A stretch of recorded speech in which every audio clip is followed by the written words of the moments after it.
The fluorescent lights of the campus parking garage had been flickering for weeks, casting shadows that danced like warnings across the concrete. Avery Cole clutched her laptop bag tighter, her heels echoing in the near-empty structure as she hurried toward her car. It was after 11 on a Friday night, and she'd stayed late finishing a group project that her teammates had abandoned hours earlier. The parking garage smelled like oil and rain, and somewhere in the distance, glass shattered.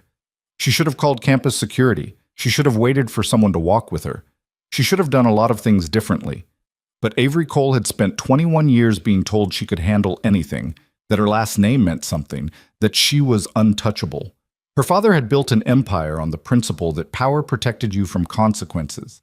She'd believed him until the moment 3 drunk men stepped out from behind a concrete pillar, blocking her path to her car. "Well, look what we have here," the tallest one slurred, his breath reeking of cheap whiskey. "Little rich girl all alone." Avery's heart slammed against her ribs, but she kept her voice steady. "Move, now!" They laughed, a sound that would haunt her dreams for months afterward. One of them grabbed her laptop bag, yanking it so hard the strap snapped. Another shoved her against a car, his hand tearing at her jacket. She screamed, the sound echoing uselessly through the concrete maze, and her phone skittered across the ground when she tried to pull it from her pocket, the screen shattering into a spiderweb of cracks. Cars passed on the street below.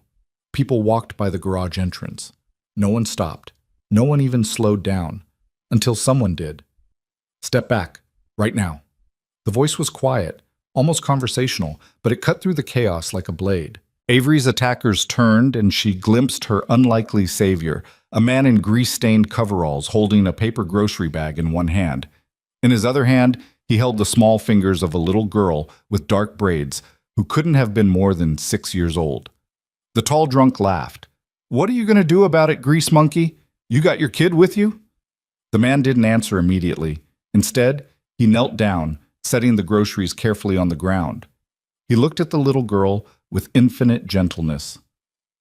"Mia, baby, I need you to go stand by that blue car over there and count to 100.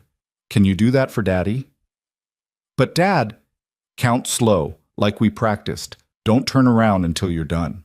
The child nodded, her eyes wide but trusting, and walked toward the car he'd indicated. The man stood, and something in his posture changed. The tired mechanic disappeared, replaced by something else entirely. Something that made the 3 drunks suddenly look uncertain. "Last chance," he said quietly. "Walk away." They didn't. What happened next lasted maybe 15 seconds, but Avery would remember every moment with crystalline clarity. The man moved like water and lightning combined, precise, economical, devastating. The tall one swung first and found himself face down on the concrete with his arm twisted behind him. The second one pulled a knife and lost it so quickly Avery barely saw the motion, the blade clattering away across the parking garage floor. The third one ran. The tall one tried to get up, still cursing, still threatening. The man in the coveralls put a knee on his back and leaned close, his voice so quiet Avery almost couldn't hear it. "You have 5 seconds to run before I change my mind about letting you keep that arm. 1, 2. They ran. Avery slid down the car she'd been shoved against, her legs suddenly unable to hold her. Her hands were shaking, her jacket was torn. Her laptop bag lay broken on the ground, her papers scattered like confetti. She tried to speak and found she couldn't. The man was already walking back toward his daughter, who had stopped counting and was watching with worried eyes. He scooped her up, checking her over with gentle hands, murmuring reassurances. Then he approached Avery, moving slowly, keeping his distance. "You hurt?" His voice was rough but kind, with a faint southern accent that softened the edges of his concern. Avery shook her head, then nodded, then shook it again. "I don't know. I don't think so. Her voice cracked. "Thank you. God, thank you." "Can you stand?" She tried and immediately stumbled.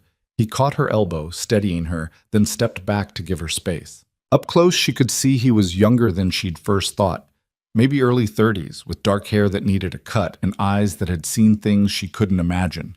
His coveralls had a name patch, Ethan, Brooks Automotive. "We should call the police," he said. "Get you checked out." "No!" The word came out sharper than she intended. No police, please! He studied her for a long moment, and she saw him notice things, her designer purse, her expensive boots, the way she was trying very hard not to fall apart. His expression didn't change, but something shifted in his eyes. Understanding, maybe, or recognition of someone running from something. Okay, he said simply. No police. But you're not staying here, and you're not driving anywhere like this. My truck's 2 rows over. I'll take you where you need to go. You don't have to. Miss, 3 drunk guys just tried to hurt you in a parking garage, and nobody stopped. I'm not leaving you here. He paused. But it's your choice. You want to wait for someone else to come get you? Avery thought about calling her father, about the lecture that would follow, about the way he'd use this to prove his point about her needing security, about how she couldn't be trusted to take care of herself. She thought about her roommates, who were probably at some party, posting selfies and drinking cocktails they were too young to buy. She thought about sitting alone in this parking garage, waiting for someone who might not come. Okay, she whispered. Thank you.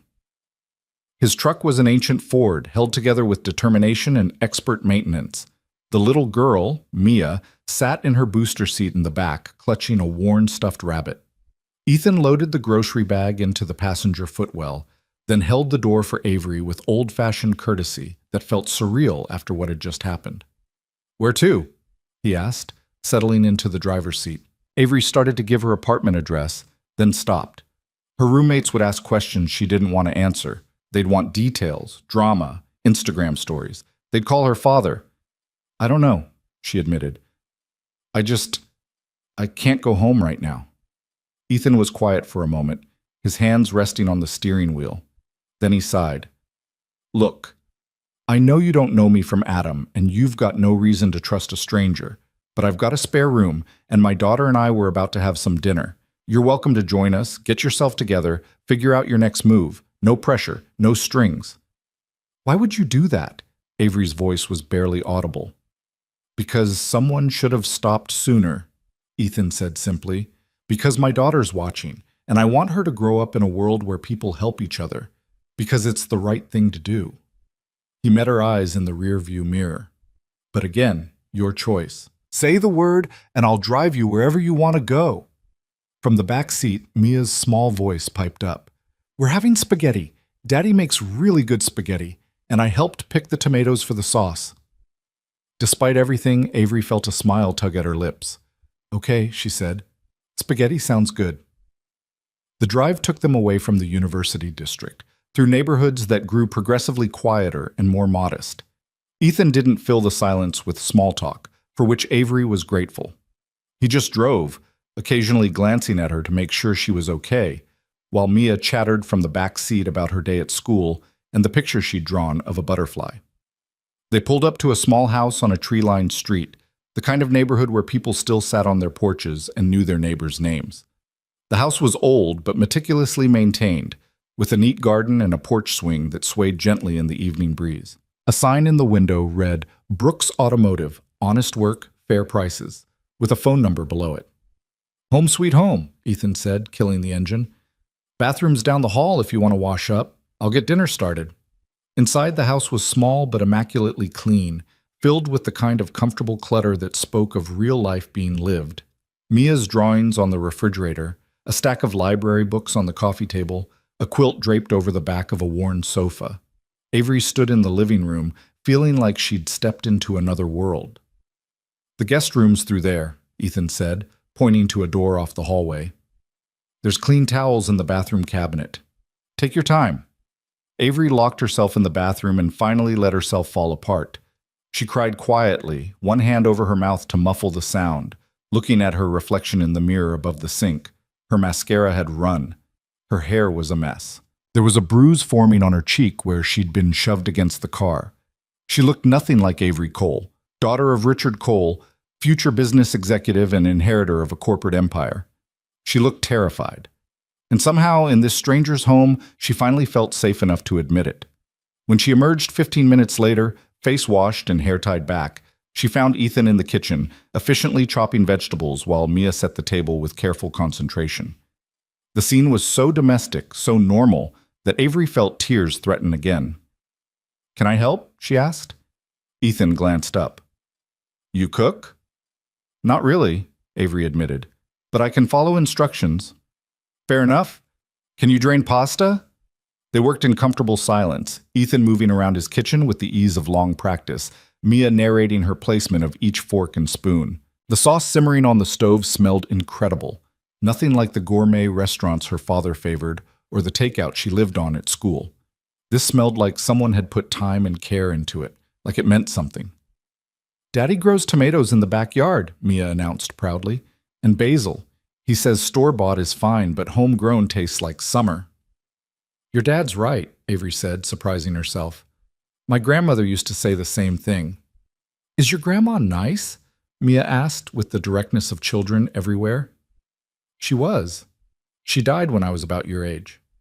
I'm sorry. That's sad. Mia considered this seriously. But at least you got to meet her. I never met my mama. She died when I was a baby. Avery's eyes flew to Ethan, who was focusing intently on stirring the sauce. I'm sorry, she said softly. It's okay, Mia said with the matter-of-fact acceptance of a child who'd never known different. Daddy says she would have loved me very much. He has pictures, so I know what she looked like. She was really pretty. I'm sure she was, Avery said, her throat tight. Dinner was simple. Spaghetti, salad, garlic bread, but it was the best meal Avery could remember having in years. They ate at a small table in the kitchen, Mia chattering about school and her friend Emma and the caterpillar she'd found at recess. Ethan listened with his full attention, asking questions, remembering details from previous stories, being present in a way Avery's father never had been. Daddy, can Avery hear my song? Mia asked as she twirled spaghetti on her fork. The one we learned in music class? If Avery wants to hear it, Ethan said, glancing at their guest. I'd love to, Avery said, and meant it. Mia launched into an enthusiastic, if not entirely accurate rendition of You Are My Sunshine, complete with hand gestures. Avery applauded when she finished, and Mia beamed. After dinner, Ethan sent Mia to brush her teeth and get ready for bed while he and Avery cleared the table. They worked side by side at the sink, Ethan washing and Avery drying, falling into an easy rhythm. Thank you, Avery said quietly, for tonight, for all of this. I don't know what would have happened if you hadn't. Don't, Ethan interrupted gently. Don't go down that road. You're safe. That's what matters. Still, most people wouldn't have stopped, and even fewer would have brought a stranger home to their daughter. Ethan was quiet for a moment, his hands stilling in the soapy water. 6 years ago, I was in a bad place, he said finally. Really bad. And a stranger helped me when they didn't have to. Gave me a chance when everyone else had written me off. I promised myself that if I ever got the opportunity to pay that forward, I would. He met her eyes. Tonight was that opportunity. What happened 6 years ago? The question was out before Avery could stop it. Sorry, that's none of my business. It's okay. Ethan dried his hands on a dish towel, his expression distant. I was military, army.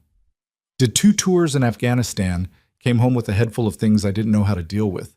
Found out my girlfriend was pregnant, tried to step up, tried to be there. But I was a mess.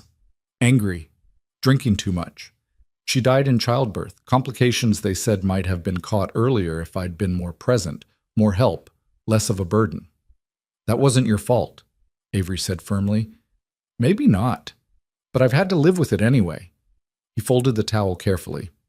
After she died, I had a newborn daughter, no job, no skills that translated to civilian life. I was working construction, trying to keep it together, when I witnessed something I shouldn't have. Corruption. Bribes. People getting hurt because corners were being cut. Avery's stomach dropped. What did you do? Reported it. Did the right thing, like they teach you in the army. Code of honor, duty, all that. His smile was bitter. Turned out the company had connections. Powerful connections. They made sure I never worked construction again. Blacklisted me across the industry. I couldn't even get hired as a day laborer. How did you survive? Barely. Was living in my truck with a 6-month-old baby, working odd jobs under the table, when a mechanic named Lou found me changing my own oil in a parking lot. He was old, Vietnam vet, saw right through my bullshit when I said everything was fine. He gave me a job, taught me the trade, let me and Mia stay in his spare room until I got on my feet. When he retired 2 years ago, he sold me the business for $1 and a promise to take care of his customers. That's who you were talking about, the stranger who helped. Ethan nodded. Lou died last year. Heart attack. But he gave me my life back, gave Mia a future. So yeah, when I see someone who needs help, I stop. Every time. Before Avery could respond, Mia appeared in the doorway wearing pajamas covered in stars. I'm ready for stories, Daddy. Be right there, baby. Ethan turned to Avery. Guest room's all yours. Fresh sheets on the bed, towels in the closet. You need anything? Just holler. Thank you, Avery said again, inadequately. She stood in the doorway of the guest room, listening to Ethan read to his daughter down the hall. His voice was gentle, animated, bringing the story to life. Mia giggled at the funny parts and asked questions, and Ethan answered each one with patience and care. The room was simple but comfortable. A double bed with a handmade quilt, a dresser, a nightstand with a small lamp. On the wall was a framed photo of a young woman with Mia's eyes and Ethan's smile. Avery studied it for a long moment, this woman who had died and left behind a man who was doing his best to raise their daughter right. She sat on the edge of the bed, pulling out her shattered phone. The screen was barely functional, but she managed to access her messages. 23 from her roommates, 15 from her father's assistant, 3 from her father himself, each one progressively more irritated that she hadn't responded to his weekly check-in call. She should call him, tell him what happened, let him send his security team, his lawyers, his whole apparatus of protection and power. That's what she was supposed to do. That's what Avery Cole, daughter of Richard Cole, would do. But sitting in this quiet house, after being saved by a man who had every reason to be bitter and cynical but chose kindness instead, she couldn't bring herself to dial the number. Instead, she typed out a message to her roommates. Something came up. Staying with a friend. See you tomorrow. Then she turned off the phone and plugged it into the charger she found in the nightstand drawer. Sleep came easier than she expected, her body finally releasing the adrenaline of the night. Her last thought before darkness claimed her was that she couldn't remember the last time she'd felt this safe. She woke to sunlight streaming through unfamiliar windows and the smell of coffee and something baking. For a moment, she didn't remember where she was. Then it all came flooding back. The parking garage, the attack, Ethan's quiet competence, Mia's sunshine song. Avery pulled on her torn jacket, wincing at the bruise on her cheek that had darkened overnight, and followed the scent of coffee to the kitchen. Ethan stood at the stove, flipping pancakes while Mia sat at the table coloring. Morning, he said, glancing up. Coffee's fresh. Mugs are in the cabinet above the pot. You didn't have to. I was making them anyway. Mia has soccer practice in an hour. You're welcome to come, or you can hang here, or I can drive you wherever you need to go. He slid pancakes onto a plate. Your phone charged okay? I think so. Thank you. Avery poured herself coffee, adding cream from the fridge. The first sip was perfect, strong but smooth, exactly what she needed. They ate breakfast together, Mia excited about her soccer game, Ethan reviewing the garage's schedule for the day. It was all so normal, so far from Avery's usual world of business meetings and networking events and maintaining the family image. I should probably get going, Avery said as she helped clear the dishes. I've imposed enough. You haven't imposed, Ethan said firmly, but I understand. Where can I take you? Avery started to give her apartment address, then hesitated. Actually, could you drop me at the coffee shop on 5th Street? I can call a ride from there. Something in Ethan's expression told her he knew exactly what she was doing, avoiding questions, maintaining distance, keeping her two worlds from colliding. But he just nodded.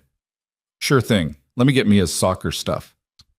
20 minutes later, Avery stood on the sidewalk outside Brood Awakening, watching Ethan's ancient truck pull away. Mia waved from the back seat until they turned the corner and disappeared from view. She should have felt relieved to be back in familiar territory, back to her normal life. Instead, she felt hollow. She pulled out her phone and called for a ride, scrolling through her messages while she waited. More from her roommates, more from her father, and now, overnight, missed calls from numbers she didn't recognize. The car arrived, and she climbed in, giving her apartment address. The driver tried to make small talk, but Avery kept her responses minimal, staring out the window at the city passing by. Her apartment building was in the nice part of town, the part with doormen and security cameras and residents who minded their own business. She keyed in her code and took the elevator to the 8th floor, already dreading the conversation with her roommates. But when she opened the door, the apartment was empty. Of course it was. It was Saturday morning. They were probably still sleeping off whatever party they'd attended last night, probably at their respective boyfriends' places. Avery dropped her bag on her bed and stared at her reflection in the mirror. The bruise on her cheek stood out starkly against her pale skin. Her hair was still tangled. She looked like she'd been in a fight. She looked like someone who'd survived something. Her phone rang. Her father.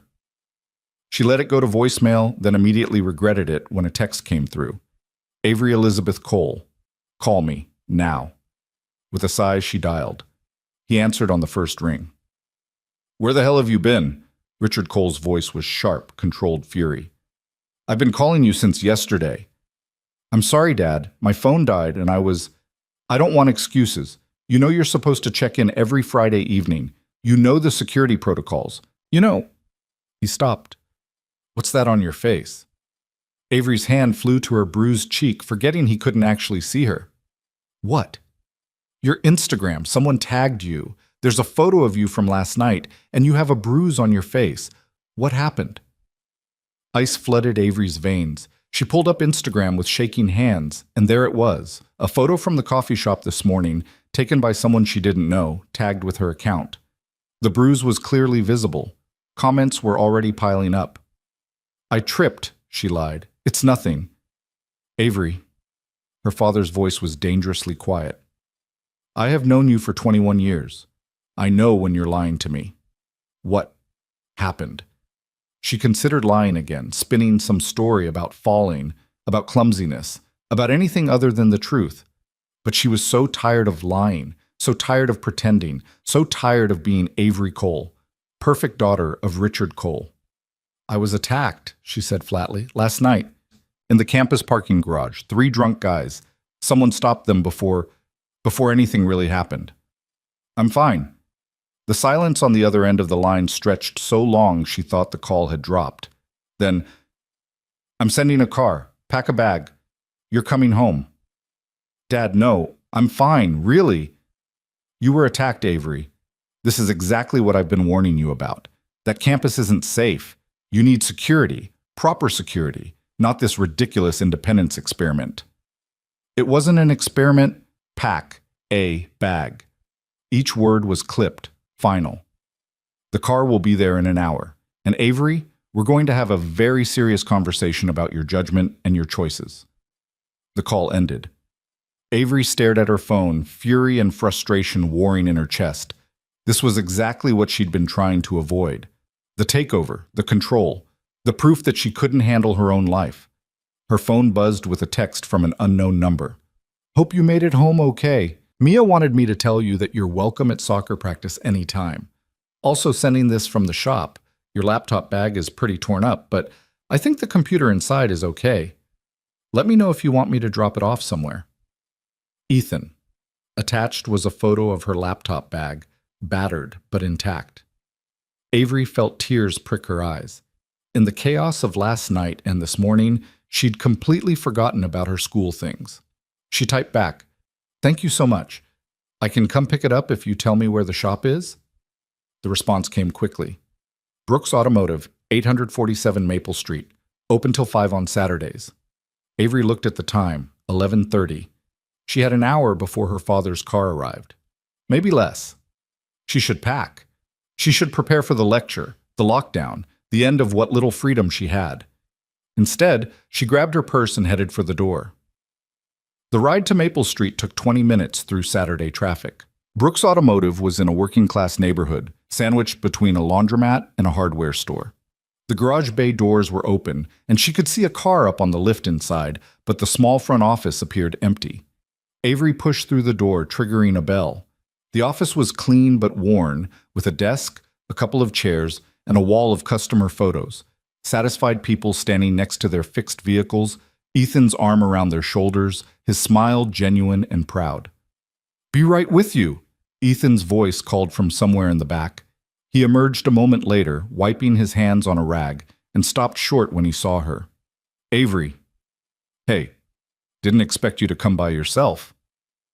I wanted to thank you in person and get my stuff. She gestured at her face. Also, apparently I'm going viral on Instagram, so that's fun. Ethan's expression darkened. Someone posted a photo of you? Without permission? Welcome to my life. My father saw it. He's sending a car to take me back to his house. Apparently I can't be trusted to manage my own safety. Is that what you want? The question, asked so simply and without judgment, nearly broke her. No, she admitted. But what I want doesn't really matter. Richard Cole knows what's best for his daughter. He always does. Ethan studied her for a long moment. Then he walked to the desk and pulled out her laptop bag, setting it gently on the counter. I cleaned it up as best I could. Computer turns on. I think everything's intact. Thank you, really, for all of it. Avery pulled out her wallet. Please let me pay you for… Don't. Ethan's voice was firm. I didn't help you for money. I know, but Avery. He waited until she met his eyes. If your father's sending a car, you should probably go. But if you ever need help, real help, you have my number now. She nodded, not trusting herself to speak. She grabbed her bag and turned to leave, then paused at the door. That company you reported, the one that blacklisted you, what was it called? Why? Just curious. Ethan's jaw tightened. Cole Construction, subsidiary of Cole Core Industries. Why? The world tilted. Avery gripped the doorframe, bile rising in her throat. What? Yeah. The CEO's son was running it at the time, Daddy's golden boy, getting his feet wet in the family business. They were cutting corners on a public housing project, using substandard materials, bribing inspectors. People could have died. I reported it, and they crushed me for it. He paused. Why are you asking? Avery couldn't breathe, couldn't think, couldn't process what she was hearing. What was the son's name? Marcus Cole. He's probably running the whole company by now. These people always land on their feet. Ethan's expression shifted to concern. Avery, you okay? You look like you're going to pass out. Marcus Cole is my brother, she whispered. Richard Cole is my father. She couldn't finish the sentence. The silence in the shop was deafening. Ethan's face went completely blank, all expression wiped away like someone had erased it. When he finally spoke, his voice was carefully, dangerously neutral. You're Avery Cole, as in that Cole. I didn't know, she said desperately. I swear I didn't know. I was 15 when that happened. I didn't even know about… Get out. The words were quiet, but absolute. Ethan, please, get out. He pointed to the door. You got your bag. You got what you came for. Now leave. It wasn't me. I didn't do anything to you. Your family destroyed my life. The fury finally broke through, raw and terrible. Your family made it so I couldn't feed my daughter, couldn't keep a roof over her head. Your family made sure I could never work in construction again. And now I find out that I saved Richard Cole's daughter? That I brought her into my home? Around my child? I'm not my father, Avery said, tears streaming down her face. I'm not… You're exactly your father. You people think the world exists to serve you, that everyone else is just collateral damage in whatever game you're playing. He turned away, his shoulders rigid. I want you gone. Now. And don't come back. Avery fled, stumbling out into the bright afternoon, her vision blurred by tears. She made it half a block before she had to stop, leaning against a building, gasping for air. Her phone buzzed. A text from her father's assistant. Car arriving in 5 minutes. Please be ready. She looked back at the garage, at the open bay doors and the honest work happening inside. At the life Ethan had built from the wreckage her family had left behind. Then she straightened her spine, wiped her eyes, and started walking. The Blacktown car was already pulling up to her building when she arrived, the driver stepping out to open the door with practiced deference. Miss Cole, your father is expecting you. Avery climbed in without a word, watching the city pass by as they drove toward her father's estate in the suburbs. The house she'd grown up in, the house that suddenly felt like a prison built with other people's suffering. The Cole estate sprawled across 5 manicured acres, all stone and glass and carefully cultivated perfection. Security waved them through the gates.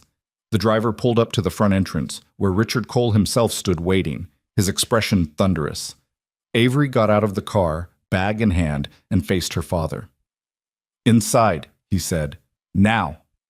She followed him through the marble foyer, past the formal living room where they never actually lived, to his study, the heart of his empire, where deals were made and lives were changed with the stroke of a pen. Richard Cole's study was designed to intimidate. Floor-to-ceiling bookshelves lined with legal texts and business journals. A desk the size of a small car, polished to a mirror shine. Floor-to-ceiling windows overlooking perfectly manicured gardens. Everything in this room was calculated to remind visitors that they were in the presence of power. Avery had been standing in this room for lectures since she was old enough to understand disappointment. She knew exactly where to stand, how to hold her shoulders, how to keep her face neutral while her father dissected her failures. Today felt different.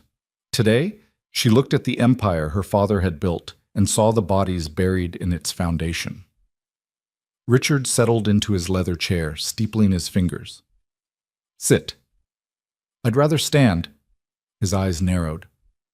"Excuse me?" "I said I'd rather stand."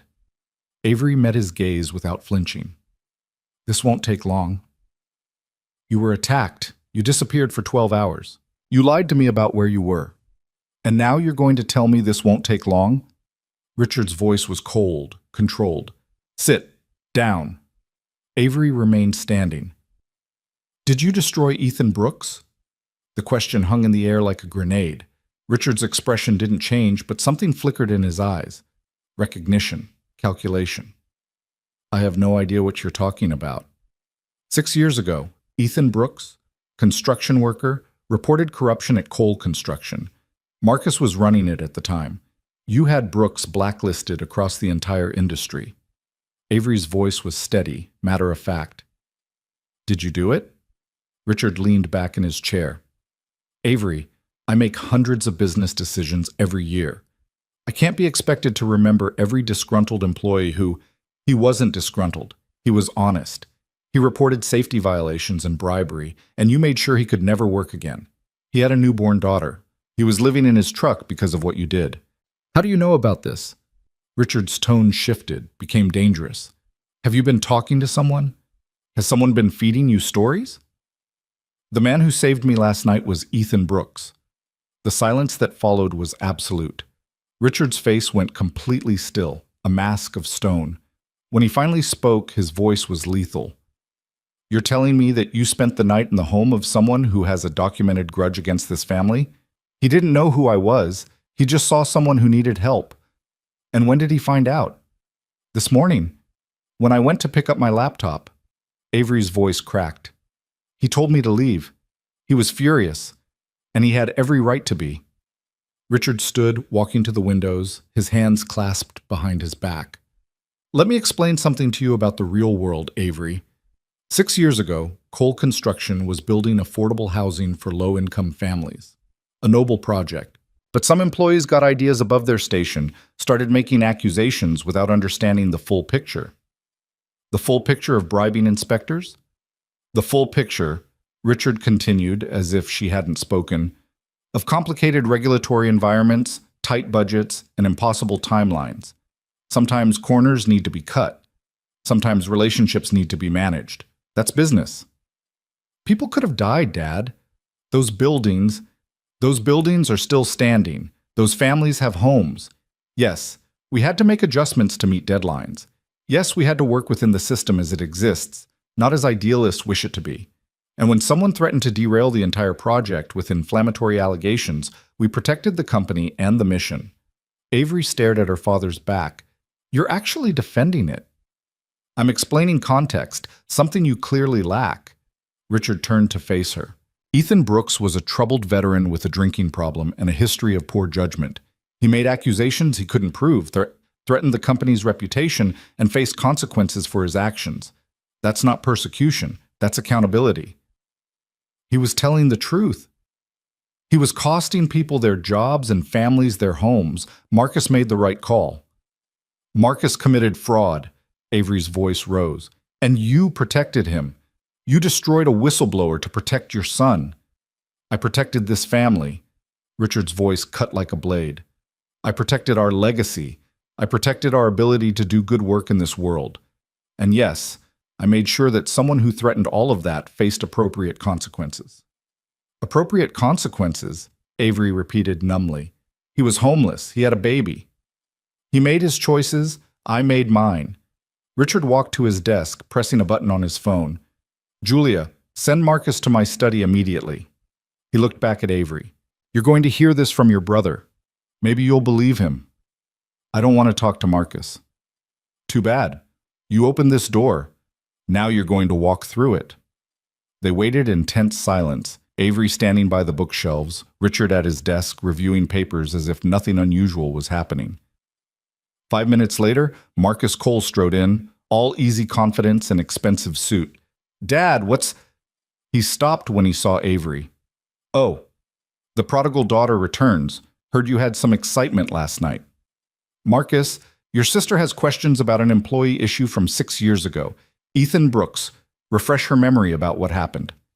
Marcus's expression didn't change, but his eyes sharpened. Brooks? That's ancient history. Why bring him up now? Because he saved my life last night, Avery said flatly. And this morning I found out that you destroyed his. Marcus laughed, a short, sharp bark. Destroyed? That's dramatic. Brooks was a malcontent who couldn't handle the realities of construction work. He made wild accusations, refused to be a team player, and faced professional consequences. End of story. Were the accusations true? Does it matter? Marcus shrugged. Look, sometimes in business you have to make judgment calls. We were building housing for families who desperately needed it. We had deadlines. We had budgets. We had politicians breathing down our necks. Yes, we found efficiencies. Yes, we built relationships with inspectors. That's how things get done in the real world. You bribed inspectors and used substandard materials.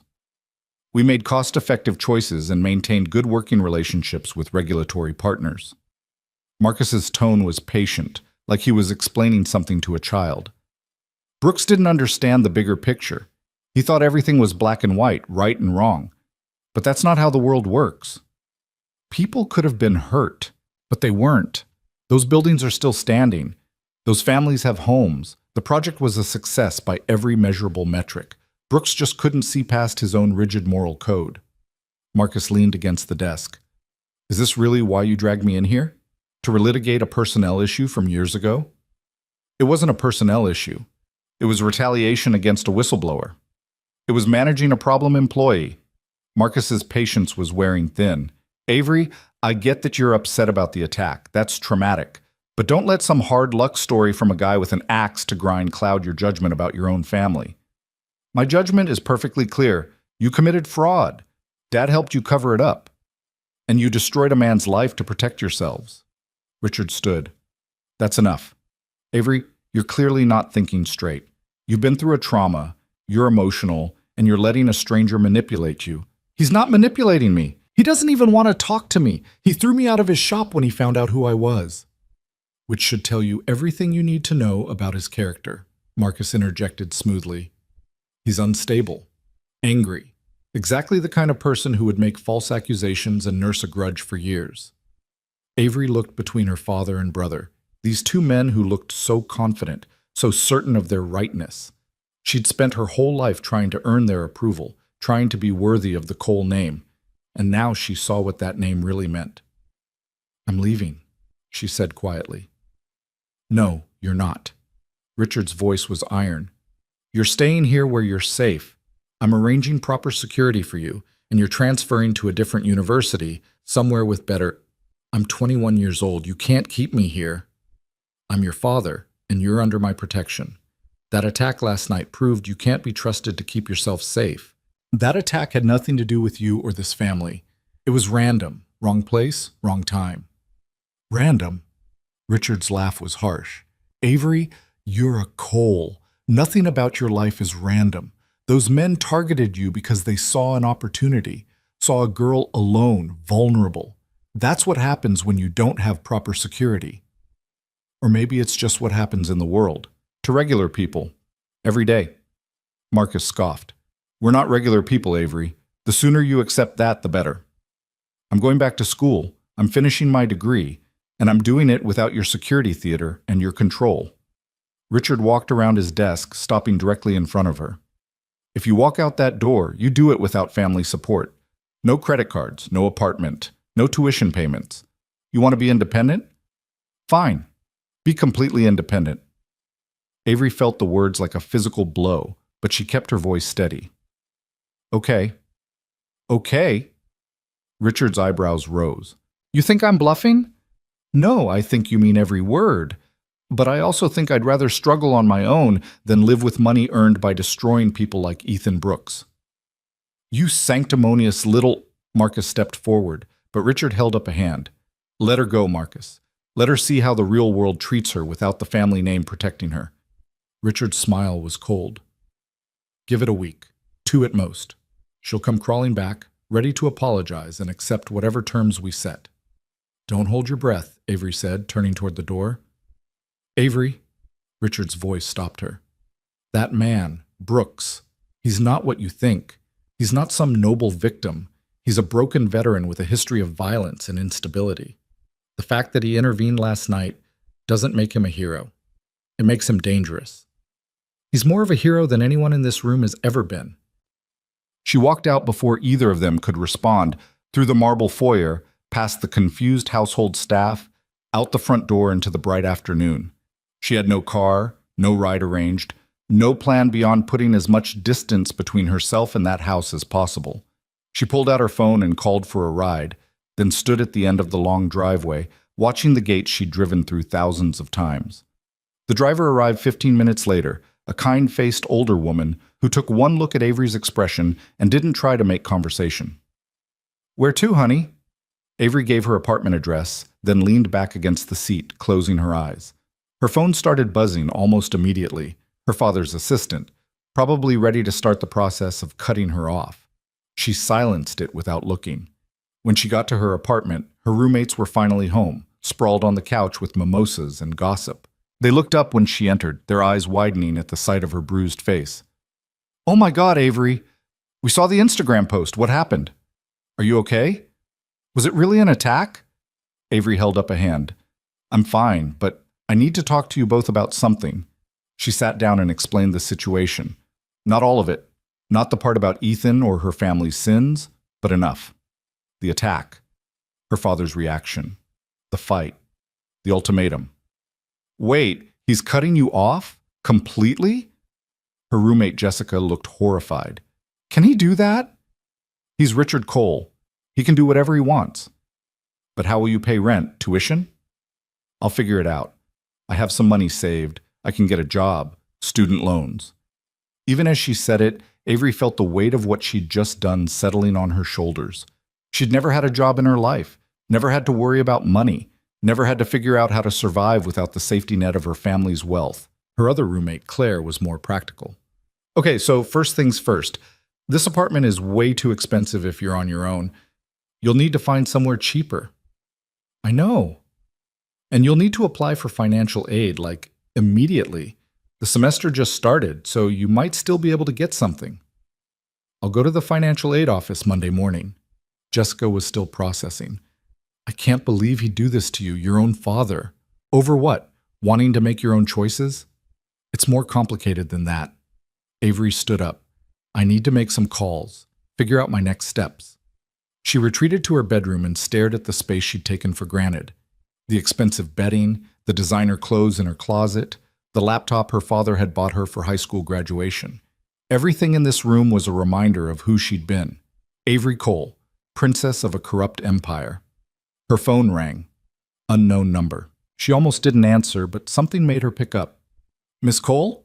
This is Detective Sarah Morrison with the University Police. I understand you were involved in an incident last night in the campus parking garage. Avery's stomach dropped. I don't want to file a report. I'm not calling about filing a report, though I'd encourage you to reconsider that decision. I'm calling because we've had 3 similar incidents in the past month. Same M.O., drunk men targeting lone women in that garage. We think it might be the same group. Oh. The thing is, none of the other victims got a good look at the suspects, but you had someone intervene who might have seen them clearly. A witness named Ethan Brooks called this morning, said he wanted to report what he saw in case it helped us catch these guys. Avery sat down heavily on her bed. He called you? This morning. Gave a detailed description of all three suspects, vehicle information, everything. He was very clear that he was calling as a witness, not on your behalf, and that you hadn't asked him to contact us. But his information is solid. We've already identified 2 of the suspects from his description. That's good. That's really good. Miss Cole, are you sure you don't want to file a report? With Mr. Brooks' testimony and your statement, we could build a strong case. Avery thought about those men, about the next woman they might corner, about the choice between protecting herself and protecting others. What would I need to do? Come down to the station, give a formal statement, look at some photos for ID purposes. It would take maybe 2 hours. Okay. When? Would tomorrow work? Say 2 p.m.? I'll be there. After she hung up, Avery sat in silence, processing the fact that Ethan had called the police despite his fury, despite wanting nothing to do with her, because it was the right thing to do. Because other women might be at risk. Because he was exactly who she'd thought he was. Someone who helped, no matter the personal cost. She pulled up his contact information, stared at his number for a long time, then typed out a text. Detective Morrison called. Thank you for reporting what you saw. I'm giving a statement tomorrow. She didn't expect a response. She deleted the message without sending it. Instead, she opened her laptop and started researching. Financial aid applications, part-time job listings, cheaper apartments. The reality of her new life spread out before her in spreadsheets and forms and calculations that made her head spin. By Sunday evening, she had a plan. It wasn't a good plan, but it was something. She'd apply for maximum student loans. She'd get a part-time job. The campus library was hiring, and she had some tutoring options. She'd find a studio apartment in a less expensive neighborhood. She'd sell some of her designer clothes and jewelry.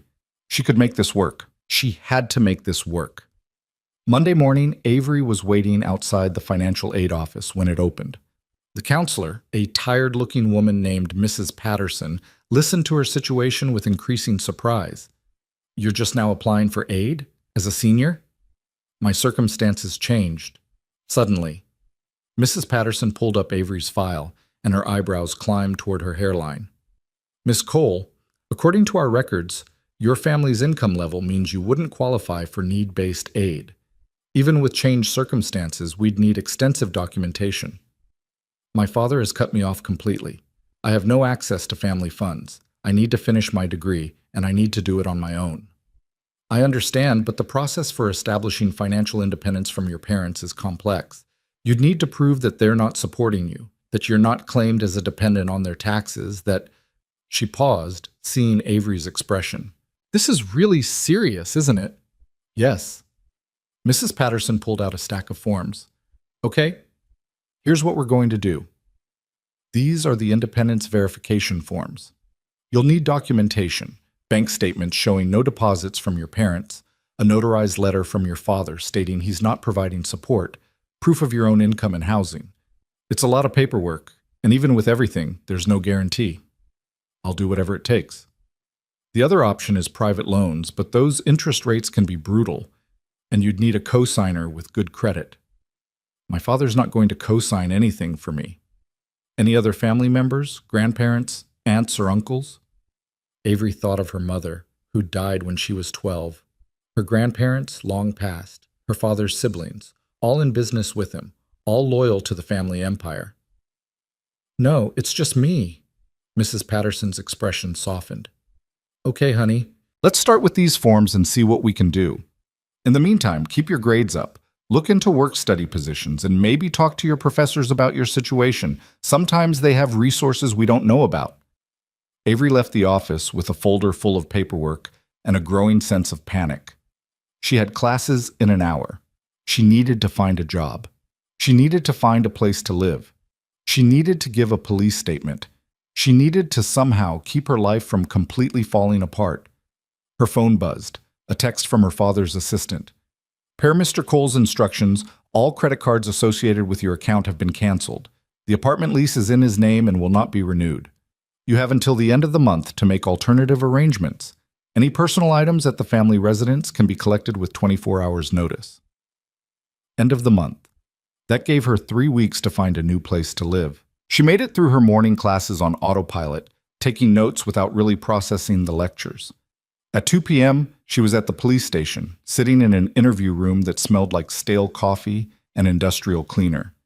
Detective Morrison was professional and kind, walking her through the statement process with patience. Avery described the attack, the men's faces, every detail she could remember. They showed her photos, and she identified 2 of the 3 suspects immediately. "That's excellent," Morrison said. "With your statement and Mr. Brooks's testimony, we can move forward with charges. These guys have prior records. This might finally be what puts them away for a while." "Has anyone else come forward? Any of the other victims?" "2 of them, yes. After word got out that we had suspects, they felt safer reporting. It's amazing what happens when people see accountability as possible." Morrison closed her folder. "You did the right thing, Miss Cole. I know it wasn't easy." "It was easier than I thought," Avery admitted. "The hard part was the attack. This is just telling the truth. You'd be surprised how many people can't even do that." As Avery left the station, she felt something shift inside her. A small thing, but real. She'd done something difficult and necessary. She'd chosen truth over convenience. It was a start. Her phone rang as she walked to the bus stop. She'd had to learn the public transportation system for the first time in her life. Unknown number again. "Hello? Miss Cole, this is Brian Chen from the campus newspaper. I'm doing a story about the recent parking garage attacks, and I was hoping to interview you about your experience. How did you get my number? It's listed in the student directory. Look, I know this is probably the last thing you want to deal with, but this is an important story. Women on this campus deserve to know about the danger, and the fact that the police are finally taking it seriously is newsworthy." Avery thought about the other victims, about the women who might be attacked next month or next semester if nothing changed. "What do you want to know?" The interview took 20 minutes, conducted over the phone while Avery rode the bus back toward campus. Chen's questions were respectful but thorough, and when he asked about Ethan, she kept her answers simple. A bystander intervened. He stopped the attack and made sure I was safe. Then he reported what he saw to the police so they could catch the suspects. "That's it? Just a random Good Samaritan?" "Sometimes that's all it takes. One person willing to help." The story ran in Tuesday's paper, front page of the campus news section. Wave of parking garage attacks finally addressed after victim comes forward. Avery's name was in the article, along with a quote from Detective Morrison about the investigation and a brief mention of the unnamed witness who had provided crucial information. By Wednesday, Avery had 3 job offers, tutoring positions and a library desk job. She took all of them. By Thursday, she'd found a studio apartment in an older building near campus, small and shabby, but clean and affordable. By Friday, she'd filled out 27 forms for financial aid and independence verification. She was exhausted. She was scared. But she was moving forward. Saturday morning, she was carrying a box of books to her car, her roommate's car actually, borrowed for the move, when her phone rang. Her brother's number. She almost didn't answer, but curiosity won out. "What do you want, Marcus?" "Avery, I've been thinking about our conversation." His tone was different, less arrogant, more measured. "I may have been too harsh. Families shouldn't fight like this." "You're right. Families shouldn't commit fraud and destroy whistleblowers either." "Look, I'm calling to offer you a way back. Dad's being stubborn, but I can work on him. You come home, apologize for the things you said, and we can smooth this over. You'll have your credit cards back, your apartment, everything." "What's the catch?" "No catch. Just family taking care of family." He paused. "Though it would help if you made a public statement. Something about how you were traumatized by the attack, said some things you didn't mean, and you're grateful for your family's support during this difficult time." "You want me to recant what I said about the Brooks situation? I want you to clarify that you were emotional and didn't have all the facts." "That's not the same as recanting." Avery laughed, surprising herself with the bitterness in it. "Let me make sure I understand. I publicly humiliate myself, admit I was wrong about everything, And in exchange, you'll graciously allow me to go back to being your compliant little sister. I'm offering you a lifeline, Avery. Take it. No. No? I meant what I said. All of it. Ethan Brooks was right about what you did, and you destroyed him for telling the truth. That's not family business. That's corruption. And I won't lie about it, not even to get my old life back. Marcus's patience snapped. Fine. Enjoy your poverty experiment. But don't come crying to us when you realize you can't survive without the family name protecting you. The family name is the thing I'm trying to survive without. She hung up before he could respond, her hands shaking. The phone rang again immediately. Her father this time. She silenced it and went back to packing. By Sunday evening, she'd moved into her new apartment. It was tiny. One room with a kitchenette, a bathroom barely big enough to turn around in, windows that looked out at another building's brick wall. The furniture was a mix of thrift store finds and items her roommates had helped her scrounge. It was nothing like what she'd grown up with. It was hers. She made ramen for dinner, all she could afford until her first paycheck came through, and sat on her second-hand futon, looking around the small space. No designer bedding, no walk-in closet, no view of manicured gardens, just four walls, a roof, and the certainty that she'd earned this space herself. Her phone buzzed, a text from Jessica. How's the new place? Need anything? Avery smiled and typed back. It's perfect. Thank you for everything. Another text came in, this one from an unknown number. This is Ethan Brooks. Detective Morrison told me you gave a statement. They arrested all 3 suspects yesterday. Thank you for following through. Avery stared at the message for a long time before responding. Thank you for calling them in the first place. And thank you again for helping me that night. She didn't expect a response, but a minute later, her phone buzzed again. Are you okay? Morrison mentioned some things about your family situation. I'm fine. Better than fine, actually. If you need anything, I don't, really, but thank you. The conversation ended there, but Avery felt something loosen in her chest. He'd reached out. Despite everything, despite his anger and his pain and every reason he had to hate her family, he'd checked to make sure she was okay. Monday morning brought her first day at all 3 jobs. The library shift was quiet, meditative work, shelving books, and helping students find research materials.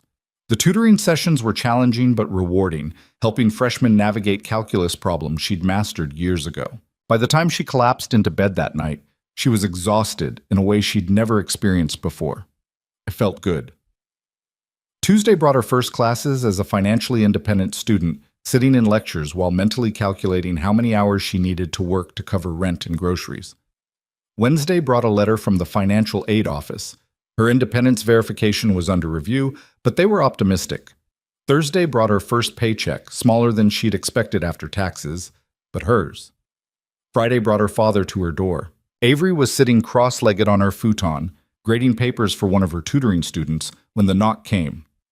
3 sharp raps, authoritative and impatient. She knew that knock. She'd been hearing it her entire life. She opened the door to find Richard Cole standing in the hallway of her rundown apartment building, looking as out of place as a diamond in a coal mine. His suit probably cost more than 3 months of her rent. Behind him stood 2 security guards, their presence making the narrow hallway feel even smaller. Dad, are you going to invite me in, or are we having this conversation in the hallway? Avery stepped aside, watching her father's face as he took in her new living situation. The peeling paint, the ancient radiator, the single window with its view of brick wall, the second-hand furniture that didn't quite match. She waited for the criticism, the lecture about throwing away her advantages. Instead, Richard turned to his security team. Wait in the car. They left without a word, and Avery closed the door behind them. Her father stood in the center of the small room, his presence somehow making the space feel even more cramped. Can I get you anything? Avery asked, mostly out of habit. I have water or tea, if you don't mind waiting while it boils. I'm not here for tea. Richard's voice was carefully controlled. I'm here because your brother told me about your conversation, about your refusal to come home. Then you wasted a trip. Nothing's changed. Everything's changed, Avery. You're living in a slum, working 3 minimum wage jobs, struggling to pay for an education I could fund with a single phone call. He gestured at the room. This is insane. This is mine. Avery crossed her arms. Every inch of it. I'm not living here because of your money or your name or your connections. I'm living here because I earned it. You earned the right to live in poverty? That's what you're proud of? I'm proud that I'm making my own choices, that I'm not complicit in destroying people like Ethan Brooks anymore. Richard's jaw tightened. We're back to that again. We never left it. That's the whole point. Avery sat down on her futon, suddenly tired. Why are you really here, Dad? It's not to convince me to come home. You could have sent Marcus for that. You could have sent a lawyer, but you came yourself. Richard walked to the window, looking out at the brick wall. When he spoke, his voice was quieter than she'd ever heard it. Your mother would have hated this. The mention of her mother hit Avery like a physical blow. Don't! She spent years building our life, building our family's position. She understood what it took to maintain power, to protect what matters, and you're throwing it all away over a man who— Mom would have wanted me to do the right thing, Avery interrupted. She would have wanted me to stand up for what I believe in. You think you knew her better than I did? I think she knew what integrity meant. I think she would have been horrified by what you and Marcus did to Ethan Brooks.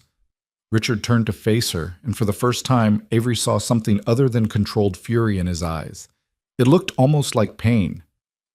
Your mother died in a car accident because the contractor who built that overpass cut corners, used substandard materials, bribed inspectors. The whole structure was compromised, but it passed inspection anyway because money changed hands. Avery felt the room tilt. What? The investigation took years.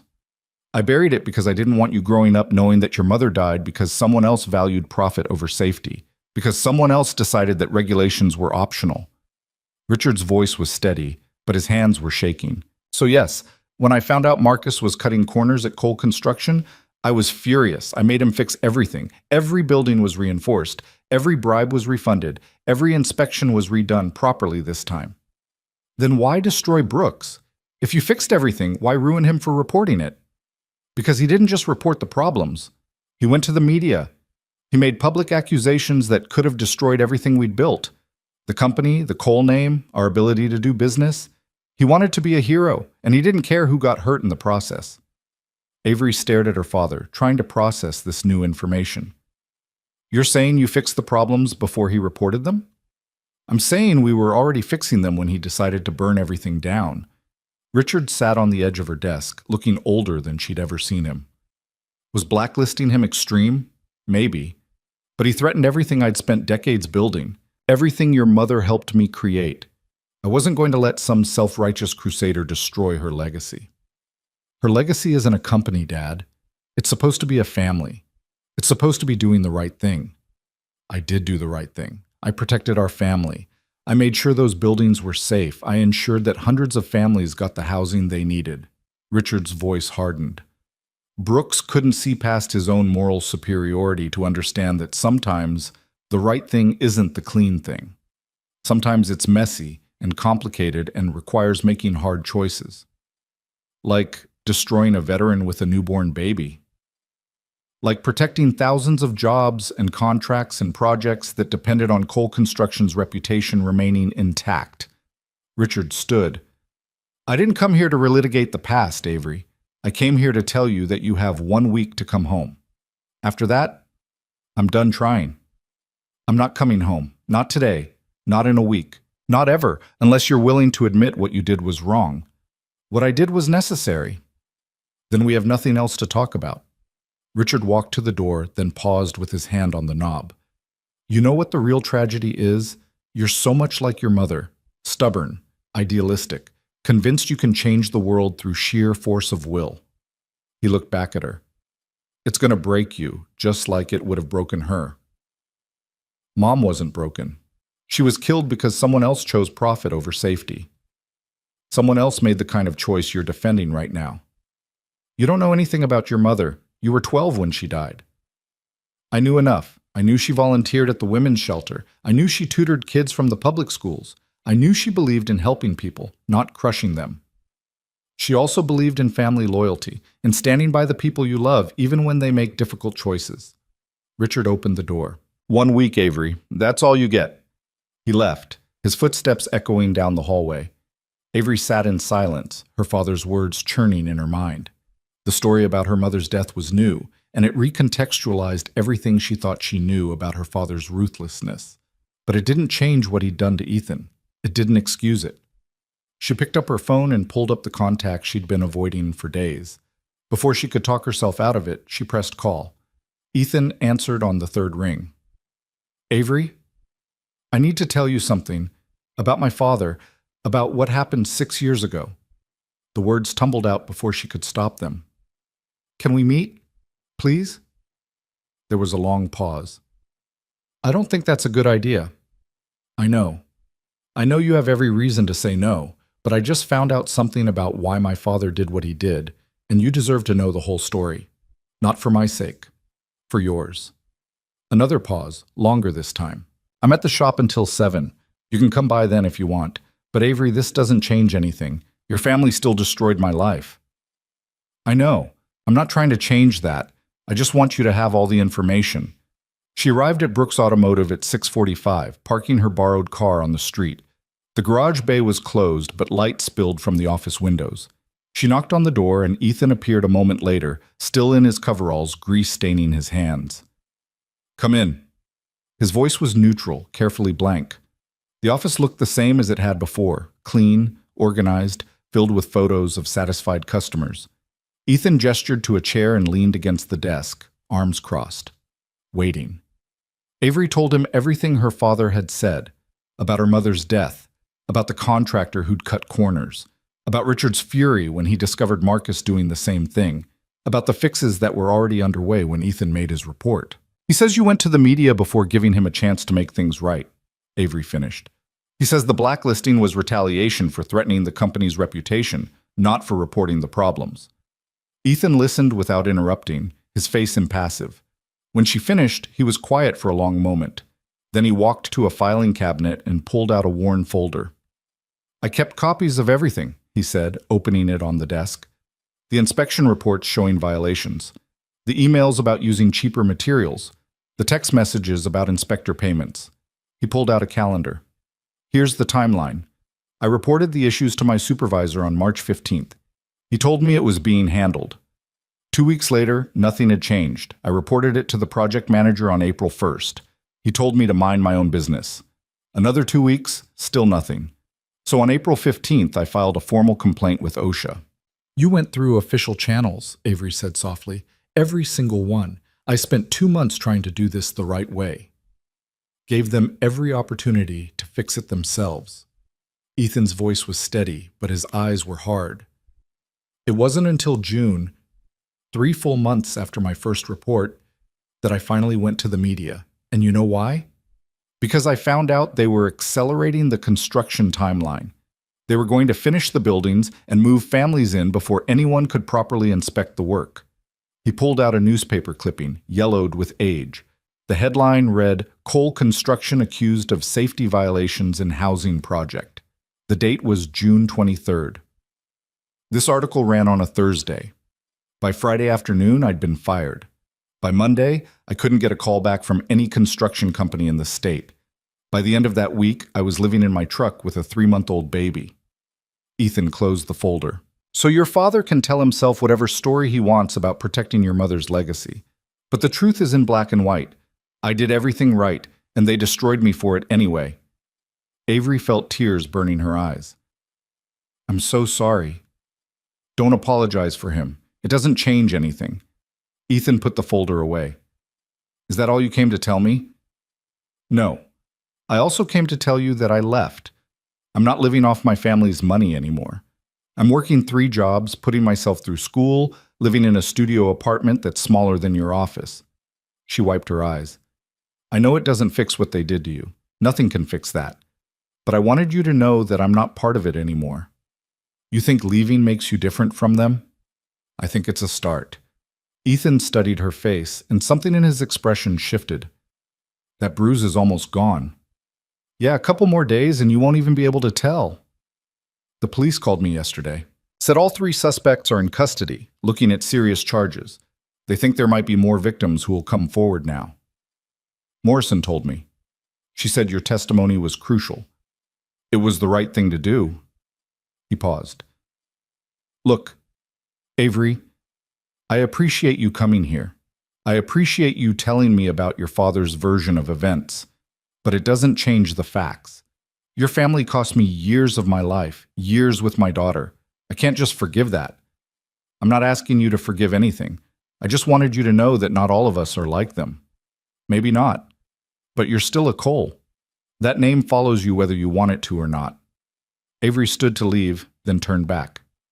For what it's worth, the man who saved me that night, the man who made sure I was safe, who reported those attackers even though he hated my family, that man is exactly the kind of person my mother would have admired.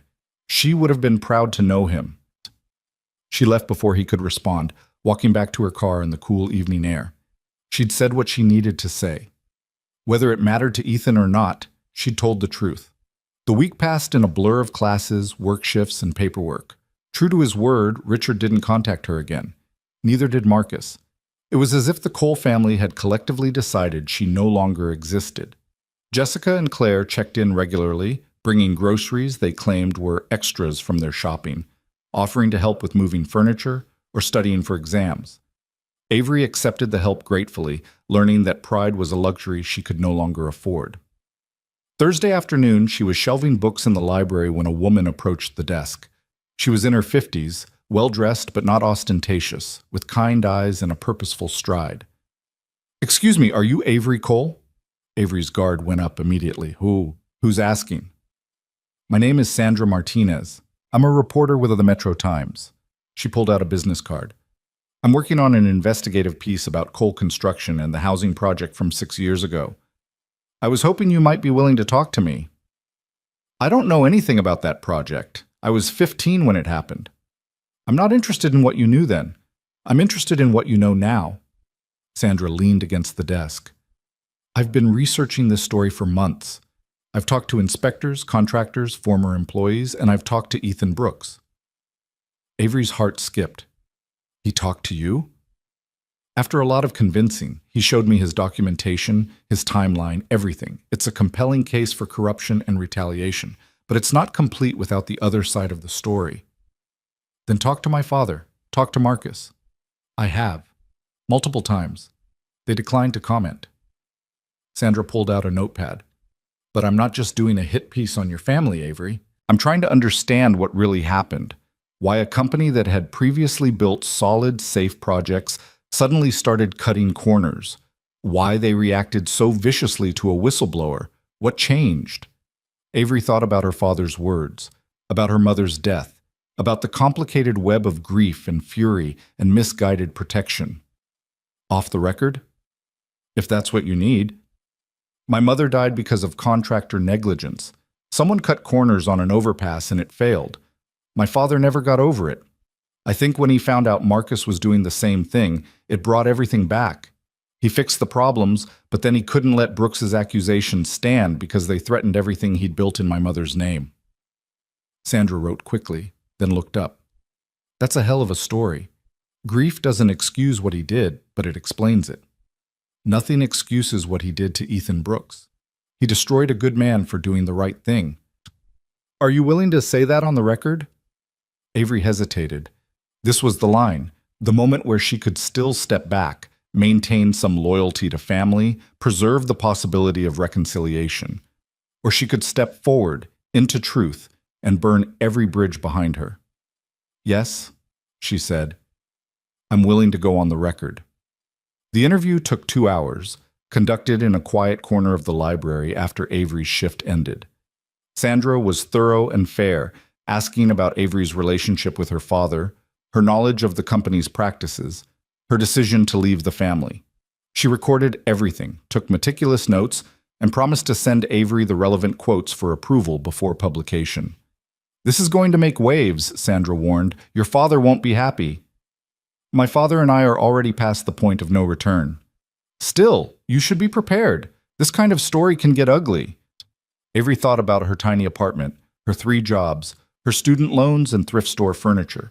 She'd already lost everything that mattered to Richard Cole. What else could he take? The article ran 2 weeks later, front page of the Metro Times Sunday edition. Cole Construction, How Grief and Power Created a Culture of Retaliation. Sandra had done her homework, weaving together interviews, documents, and timelines into a devastating portrait of corporate corruption.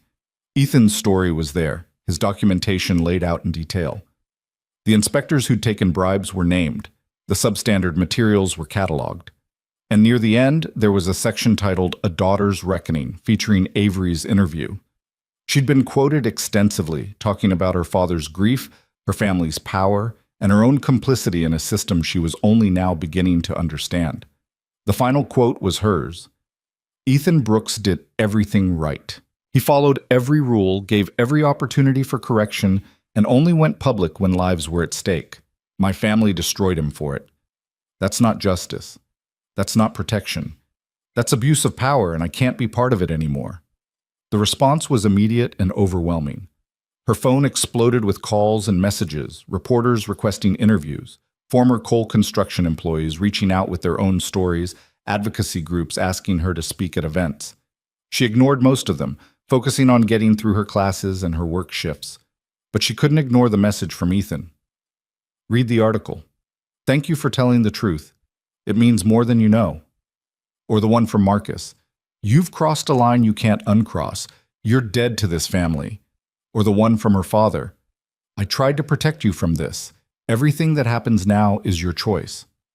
What happened next came in waves. First, the local news picked up the story, running segments about corruption in the construction industry. Then the state attorney general's office announced an investigation into coal construction's practices. Then shareholders started demanding answers, stock prices began to fall, and the carefully constructed empire Richard Cole had built started to crack. Avery watched it all from the safety of her library desk, shelving books and checking out materials while her phone buzzed with notifications about her family's downfall. She should have felt guilty. She should have felt conflicted. Instead, she felt free. On a Wednesday afternoon, 3 weeks after the article ran, she was walking back to her apartment when she saw Ethan's truck parked on the street. He was leaning against it, arms crossed, waiting. "Hi," Avery said, stopping a few feet away. "Hi." Ethan straightened. "I wanted to talk to you. In person." "Okay." The article caused a firestorm. The Attorney General's investigation is real. They're looking at 6 years of projects, auditing everything. Some of my former coworkers have been contacted, asked to testify. I know. I've been following it. Because of you, because you went on record, people are taking this seriously. They're finally listening. Ethan's voice was thick with emotion. I spent 6 years being told I was a liar. 6 years being branded as unstable, vindictive, someone with an axe to grind. And now, because Richard Cole's daughter confirmed my story, people believe me. I just told the truth. You did more than that. You chose the truth over your family, over your future, over everything you'd ever known. He stepped closer. I was wrong about you. That day in the shop, when I threw you out, I judged you for your last name. I didn't see you, I saw them. You had every right to be angry. Maybe. But I was also wrong. You're not your father, you're not your brother. You're someone who saw injustice and couldn't live with it, even when living with it would have been easier. Ethan pulled something from his pocket, a folded piece of paper. This came yesterday. Letter from the state licensing board. They're reviewing my blacklist, considering reinstatement across the construction industry. Avery felt tears spill over. Ethan, that's amazing. It's a start. It's not a guarantee, but it's more than I've had in 6 years. He handed her the letter. I wanted you to see it. Wanted you to know that what you did mattered. She read through the official language, the bureaucratic promises of review and consideration. At the bottom was a note. This case has been reopened following new evidence and testimony provided in recent media reports. I'm so happy for you, Avery said, handing back the letter. There's something else. Ethan shifted, suddenly looking uncomfortable. Mia's been asking about you. Ever since that night, she's wanted to know if you're okay, if we're friends, if you'll come back to visit. What did you tell her? That it's complicated, that adults sometimes have problems kids don't understand. He met her eyes. But she's 6. She doesn't care about complicated. She just knows that you needed help, and we helped you. And in her world, that makes you family." Avery's throat tightened. "I don't want to make things difficult for you." "That's not what I'm saying. I'm saying—" Ethan ran a hand through his hair. "Look, I'm not good at this, but Mia likes you. And despite everything, despite your family and my history and all the reasons this is complicated, I think you're good people. So if you wanted to come by sometime, maybe have dinner, I think Mia would like that. And I think I would too." "Are you sure?" "No, but I'm trying to be. I spent 6 years being angry, being bitter, letting what your family did define who I became. I don't want to do that anymore." He smiled, small and uncertain. "Besides, Mia's been practicing a new song, something about a rainbow. She's going to explode if she doesn't get to perform it for someone soon." Avery laughed through her tears. "I'd love to come to dinner. When? Saturday? Around 6? I'll be there."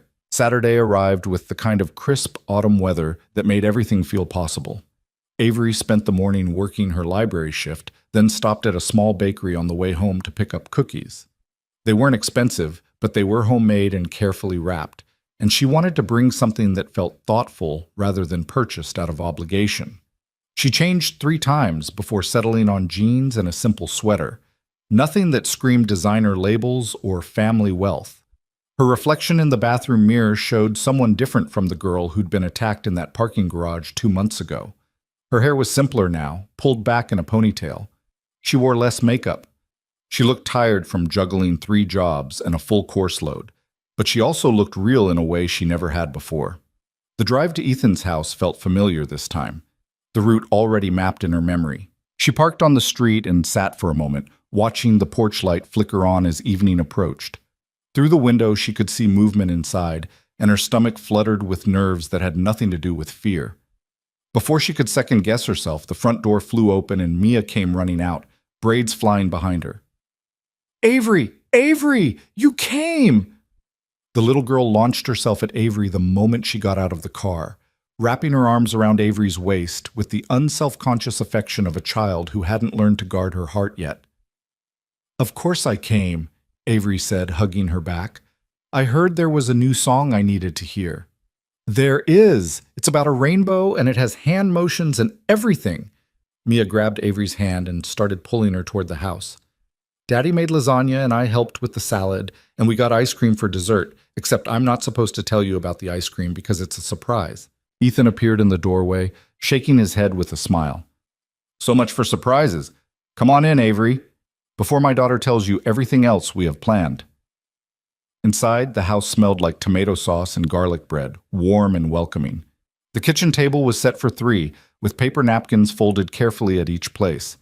Someone had put a small vase of flowers in the center, wildflowers that looked like they'd been picked from somewhere nearby. "Mia insisted on the flowers," Ethan said, catching Avery's look. "We took a walk this morning and she decided we needed to make things fancy." "They're beautiful," Avery said, setting down the bakery box. "I brought cookies. Nothing fancy, just something I thought you might like." Mia immediately tried to peek in the box, but Ethan gently steered her away. "After dinner, baby. Go wash your hands." As Mia scampered off, Ethan turned to Avery. "Thanks for coming. I know this is probably weird for you." "Weird good or weird bad?" "Honestly, I'm not sure yet." He smiled to soften the words, but I figured we'd find out together. Dinner was easier than Avery had expected. Mia chattered nonstop about school, her friends, the book they were reading in class about a mouse who went on adventures. Ethan listened with the full attention of a parent who knew these moments were fleeting, asking questions and laughing at the funny parts. And then Emma said that mice can't really go on adventures because they're too small, but I said that's the whole point of imagination, right, Daddy? Mia looked at her father for confirmation. "Absolutely right. That's what stories are for, helping us imagine things bigger than ourselves." "What's your favorite story, Avery?" Mia asked, twirling spaghetti on her fork. Avery thought about it. "When I was your age, I loved this book about a girl who lived in a big house but felt very small. One day she discovered a secret garden that nobody else knew about, and taking care of it helped her become brave." "The secret garden," Ethan said quietly. That was my wife's favorite too. The moment hung in the air, delicate as glass. Mia looked between them, sensing something important but not quite understanding it. Do you think we could read it together sometime? She asked Avery. I like stories about gardens. Daddy and I have a garden in the backyard, but it's not secret. Everyone can see it. I'd love that, Avery said, her throat tight. After dinner, Mia performed her rainbow song with dramatic flair, complete with hand motions and a spin at the end that nearly knocked over the lamp. Avery applauded enthusiastically, and Ethan laughed harder than she'd ever seen him laugh, his whole face transforming into something younger, lighter. Again, Mia demanded, but Ethan shook his head. One performance per night, superstar. Now go get ready for bed. I'll be up in a few minutes to read. Can Avery read to me instead? Ethan glanced at Avery, giving her an out if she wanted it. But Avery found herself nodding. If that's okay with your dad. It's okay with me if it's okay with you. Mia's bedroom was small but filled with love. Drawings covered the walls, a nightlight shaped like a moon glowed in the corner, and the bookshelf was crammed with well-worn volumes. Mia picked out 3 books, then negotiated it down to 2 when Avery reminded her it was already past bedtime. They read about a caterpillar who ate too much and a duck who was afraid of water but learned to swim anyway. Mia snuggled against Avery's side, her weight warm and trusting, and Avery felt something shift in her chest. This was what family was supposed to feel like. Not power plays and corporate maneuvering, but simple moments of connection and care. When Mia's eyes started to droop, Avery carefully extracted herself and pulled the covers up. Sweet dreams, Mia. Will you come back? Mia's voice was sleepy but serious. Please? If your dad says it's okay, I'd like to. He will. He likes you. I can tell. Mia yawned. You make him smile different, like he's not just being happy for me, he's being happy for him too. Avery's heart squeezed. Good night, sweetheart. She found Ethan in the kitchen, washing dishes by hand despite the dishwasher right next to the sink. He looked up when she entered, his hands stilling in the soapy water. She asleep? Almost. We read 2 books and she made me promise to come back. Yeah, she's good at that, getting promises out of people. Ethan dried his hands. Coffee? Or are you one of those people who can't have caffeine after 6? Coffee sounds good. They sat at the small kitchen table with their mugs, the comfortable silence of 2 people who were starting to figure out how to be around each other. Outside, the neighborhood was settling into evening, porch lights flickering on, the sound of a dog barking in the distance. The Attorney General's investigation is moving faster than anyone expected, Ethan said finally. They've already found irregularities in 3 other projects. Turns out the housing development wasn't an isolated incident. How do you feel about that? Vindicated, angry that it took this long, grateful that it's finally happening. He turned his mug in his hands. Scared, too, if I'm being honest. Scared of what? That I'll get pulled into something bigger than I can handle. That testifying will drag Mia into the spotlight. That your father will find some way to retaliate. He met her eyes. I know that last one probably sounds paranoid to you. It doesn't. I've seen what he's capable of when he feels threatened. Avery wrapped her hands around her own mug. But I've also seen him crack. The article hit him harder than I expected. The company's stock is down 30%. 2 major clients have pulled contracts. He's under pressure from the board to step down. You've been keeping tabs on him. Hard not to when it's all over the news. She paused. My brother called me yesterday. Left a voicemail. He said the family is closing ranks, preparing for a legal battle, and they wanted to know if I'd consider backing off the media attention. What did you tell him? Nothing. I didn't call back. Avery set down her mug. But I wanted to talk to you about it. If testifying is going to put you and Mia at risk, if it's going to make your lives harder, I need to know. Because I won't let my family hurt you again, even indirectly. Ethan was quiet for a long moment, studying her face in the dim kitchen light. Can I ask you something? Why are you doing this? Really doing this? Not the official reason you tell reporters. What's in it for you? Honestly? Nothing. I lost my family, my inheritance, my whole life. I'm working 3 jobs to pay for a degree I could have had for free. I'm living in an apartment the size of your garage. She met his gaze steadily. But I can sleep at night now. I can look at myself in the mirror and I can sit here with you and your daughter without feeling like I'm carrying the weight of my family's sins. That's enough? Peace of mind? It has to be, because it's all I've got. Ethan reached across the table and squeezed her hand, brief and warm. For what it's worth, I think you made the right choice. It takes guts to walk away from everything you've ever known. Or stupidity. The jury's still out. They talked for another hour, the conversation flowing easier now, touching on everything from Mia's upcoming school play to Ethan's plans for expanding the garage.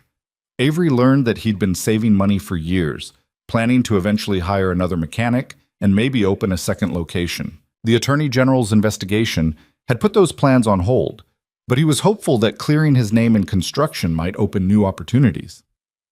I've been thinking about that, Avery said carefully. About opportunities.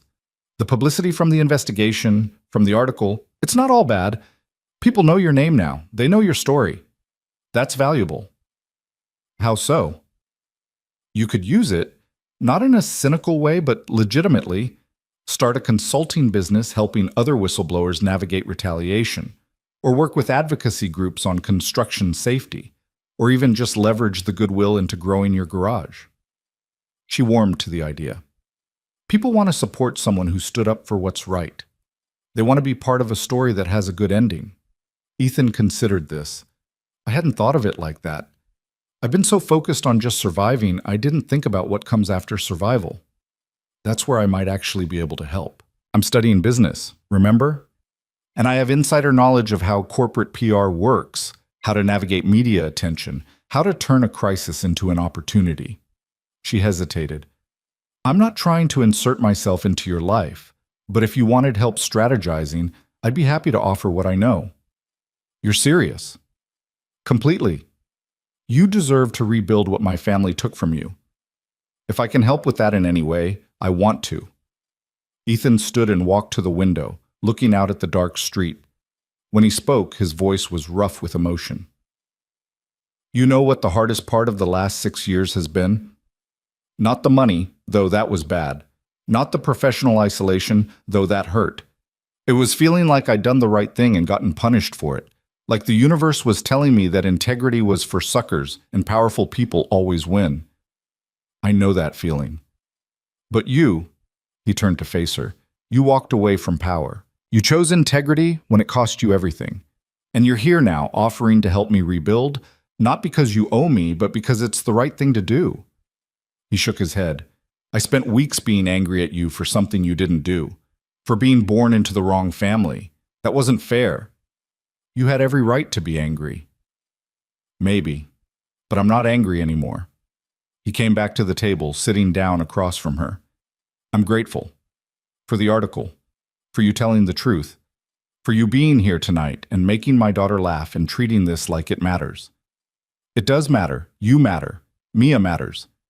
The moment stretched between them, charged with things neither of them was ready to say. Finally, Ethan cleared his throat and stood. It's getting late. You probably have work tomorrow. Library shift at 9.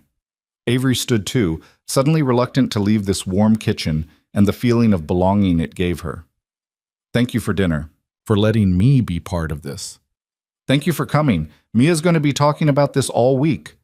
They walked to the door together, and Avery pulled on her jacket against the evening chill. On the porch, she turned back to find Ethan watching her with an expression she couldn't quite read. Avery, come back anytime. I mean that. You're welcome here. I'd like that. She drove home through quiet streets, her mind full of rainbow songs and lasagna and the way Mia had trusted her enough to fall asleep mid-sentence. Her apartment felt especially small and empty when she let herself in, but it didn't feel lonely. Not anymore. The next few weeks fell into a rhythm. Avery worked her shifts, attended her classes, and visited Ethan and Mia on weekends. Sometimes she brought groceries and cooked dinner with Ethan while Mia did homework at the kitchen table. Sometimes they all went to Mia's soccer games, Avery cheering from the sidelines alongside the other parents. Sometimes she just stopped by the garage during her lunch break, bringing coffee and talking about nothing in particular. The Attorney General's investigation continued to unfold, each new revelation making headlines. Marcus was subpoenaed to testify. 3 inspectors were charged with accepting bribes. The board of Colcore Industries voted to remove Richard as CEO, installing an interim leader and promising a complete restructuring. Avery watched it all happen from the outside, no longer part of the family that was imploding. Her father didn't contact her. Neither did Marcus.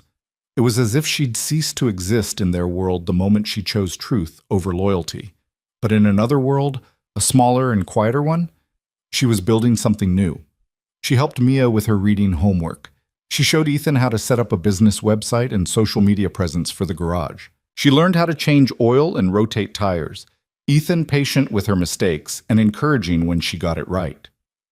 One Saturday afternoon, they were all in the garage together.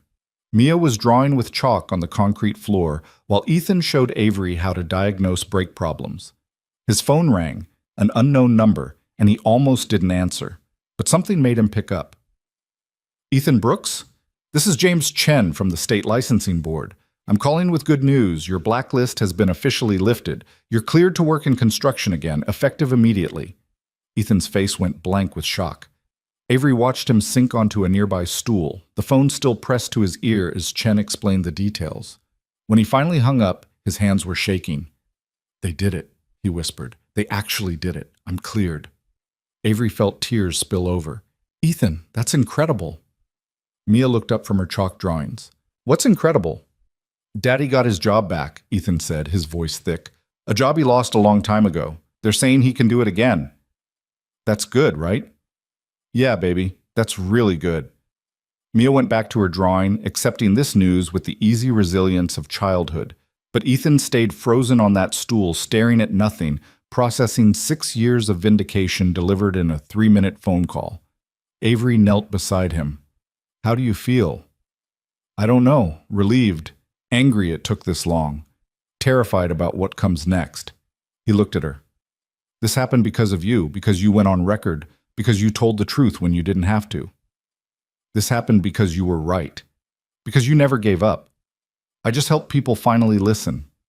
It's more than that. Ethan stood, pacing the garage. The licensing board doesn't just reverse blacklists on a whim. They reviewed everything. They found that coal construction violated multiple regulations in retaliating against me. They're recommending sanctions against the company. He laughed, short and sharp. Richard Cole's empire is crumbling, and it's because his daughter had the guts to tell the truth. Are you going to go back to construction? I don't know, maybe. Or maybe I use the clearance as leverage to do something different. He looked around the garage. I've built something here, something that's mine. I'm not sure I want to give that up, even for vindication. You don't have to decide today. No, but I have to decide soon. He met her eyes. The media is going to pick this up. It's going to be more attention, more scrutiny. Your family's lawyers are going to come after everyone involved in taking them down. This is going to get ugly before it gets better. I know. And you're still in. Where else would I be? That evening, after Mia was in bed, Ethan and Avery sat on the porch swing, watching the neighborhood settle into darkness. The air was cool, carrying the scent of autumn leaves and distant wood smoke. Can I tell you something? Ethan said quietly. Something I haven't told anyone? Of course. When Emily died, when Mia's mom died, I was so angry. Angry at the world, at myself, at her for leaving us. I blame myself for not being there enough, for being too wrapped up in my own problems to see that she was struggling. He pushed the swing gently with his foot. After the blacklist, after I lost everything, I hit rock bottom. There were nights when Mia was asleep in the truck, and I thought about just driving away, just disappearing and letting someone else deal with all of it. Avery reached for his hand, holding it tight. But I couldn't do it. Because Mia needed me. Because Emily would have been so disappointed if I gave up. And because somewhere deep down, I believed that doing the right thing had to matter. That truth had to count for something, even when it seemed like it didn't. He looked at her.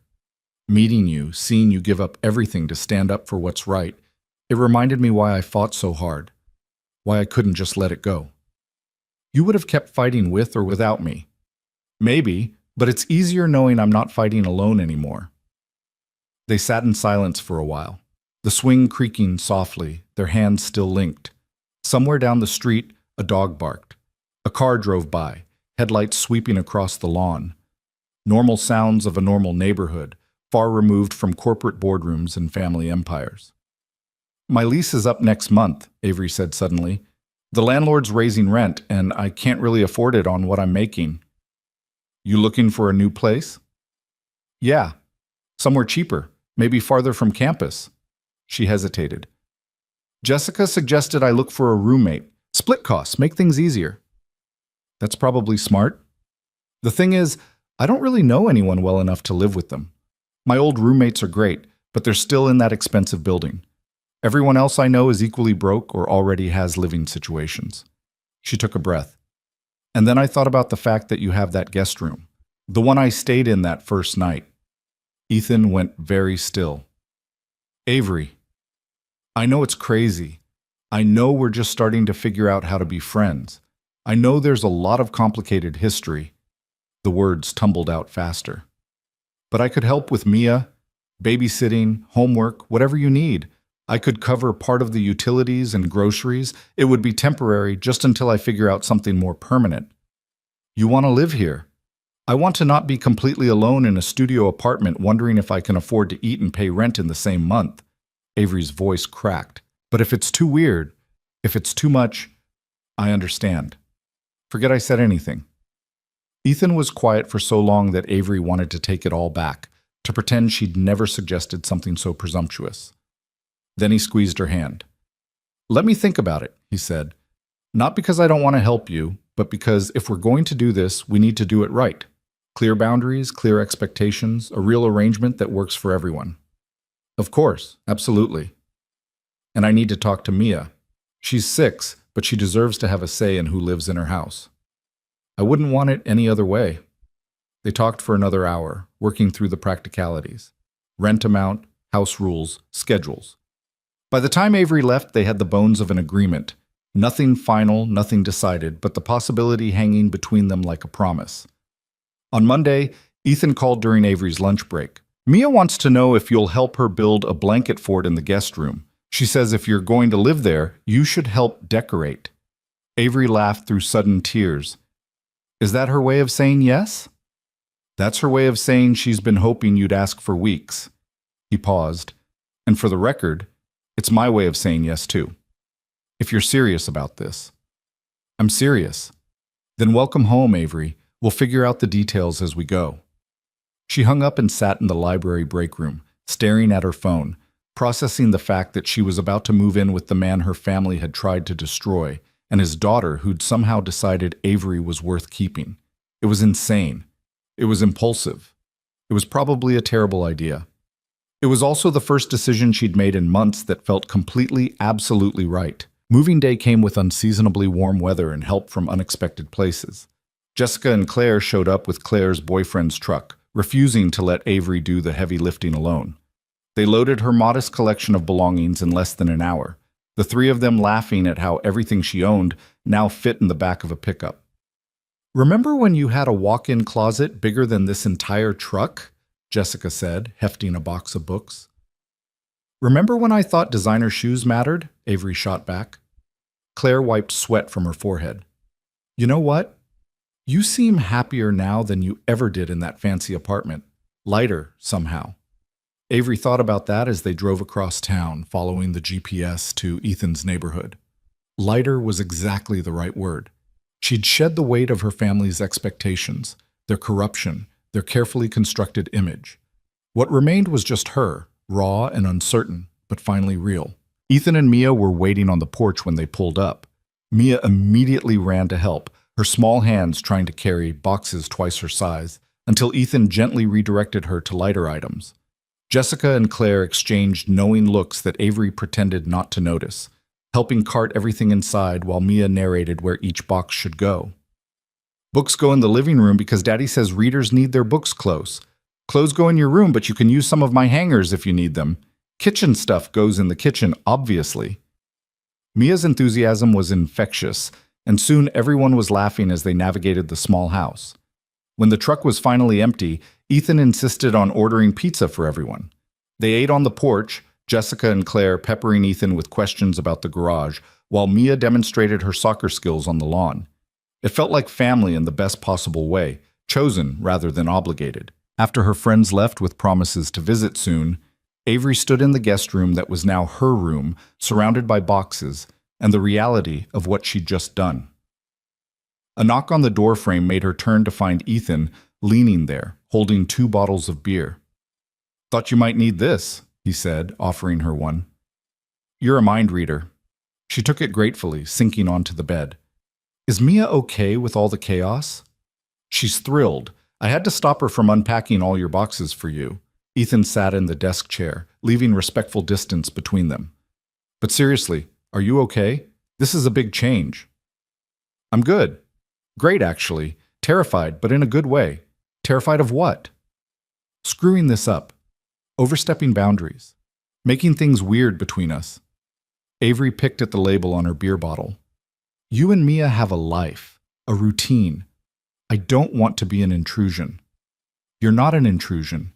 You're a roommate and a friend, and someone Mia adores." He paused. "And someone I've come to trust, which doesn't happen easily for me." The moment hung between them, weighted with things neither was ready to examine too closely. Finally, Avery cleared her throat. "We should probably talk about the elephant in the room." "Which elephant? There seem to be several." "The Attorney General's office called me yesterday. They want me to testify at the grand jury proceedings, against my father and Marcus." Ethan set down his beer. "How do you feel about that?" "Honestly, relieved. I've been waiting for them to ask. I have emails, documents, things I overhead over the years. It's not much, but it might help build their case." She met his eyes. "But it means more media attention, more scrutiny, and you and Mia are going to get caught in that storm because I live here now." "Let them come. I'm not afraid of your family anymore." "You should be. My father doesn't lose gracefully. When he feels cornered, he lashes out." "Then he'll learn that some people can't be intimidated." Ethan's voice was firm. "Avery, you need to testify. Not for my sake, but because it's the right thing to do. We'll deal with whatever fallout comes." The grand jury hearing was scheduled for 3 weeks later, giving Avery time to prepare with the prosecutors and finish out the semester. Her classes became a welcome distraction from the mounting tension, her 3 jobs a way to prove she could stand on her own feet, even as her family's empire crumbled. The garage had become busier too, fueled by the publicity around Ethan's story.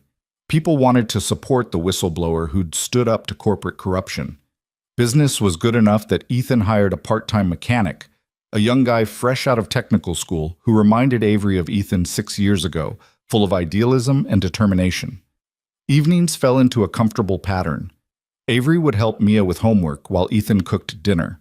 They'd eat together, talking about their days, Mia's endless stories about school providing entertainment. After Mia went to bed, Avery and Ethan would sit at the kitchen table, reviewing her testimony notes or discussing business strategies for the garage, or just talking about nothing in particular. Felt like home in a way Avery had never experienced. Not the cold perfection of the Cole estate, but something warmer and messier and infinitely more real. 2 days before the grand jury hearing, Marcus showed up at the garage. Avery was in the office, updating the schedule, when she heard raised voices from the bay. She looked up to see her brother standing just inside the garage door, his expensive suit incongruous against the grease-stained workspace. Ethan stood between Marcus and the rest of the shop, his posture protective. "I told you to leave," Ethan said, his voice dangerously quiet. "I'm not here for you, grease monkey. I'm here for my sister." Marcus's eyes found Avery through the office window. "Avery, we need to talk, now." Avery walked out slowly, her heart pounding but her spine straight. "There's nothing to talk about, Marcus." "The hell there isn't. You're about to testify against your own family, against your own father. Do you have any idea what you're doing?" "I know exactly what I'm doing. I'm telling the truth about corruption and fraud and the way you destroyed good people to protect yourselves." Marcus laughed, sharp and bitter. "Good people. You mean him?" He jerked his chin at Ethan. "You've been living here, what, a month? And you think you know him? You think he's some kind of hero?" "I think he's a better man than you'll ever be." "He's manipulating you, Avery. Can't you see that? He's using you to get revenge on the family. You're his weapon, and you're too stupid to realize it." Ethan moved forward, but Avery held up a hand, stopping him. Nobody's using me, Marcus. I made my own choices. I chose to tell the truth. I chose to walk away from a family that values power over integrity, and I chose to help correct an injustice that you and Dad created. You naive little fool! You think the world cares about truth? About justice? It doesn't.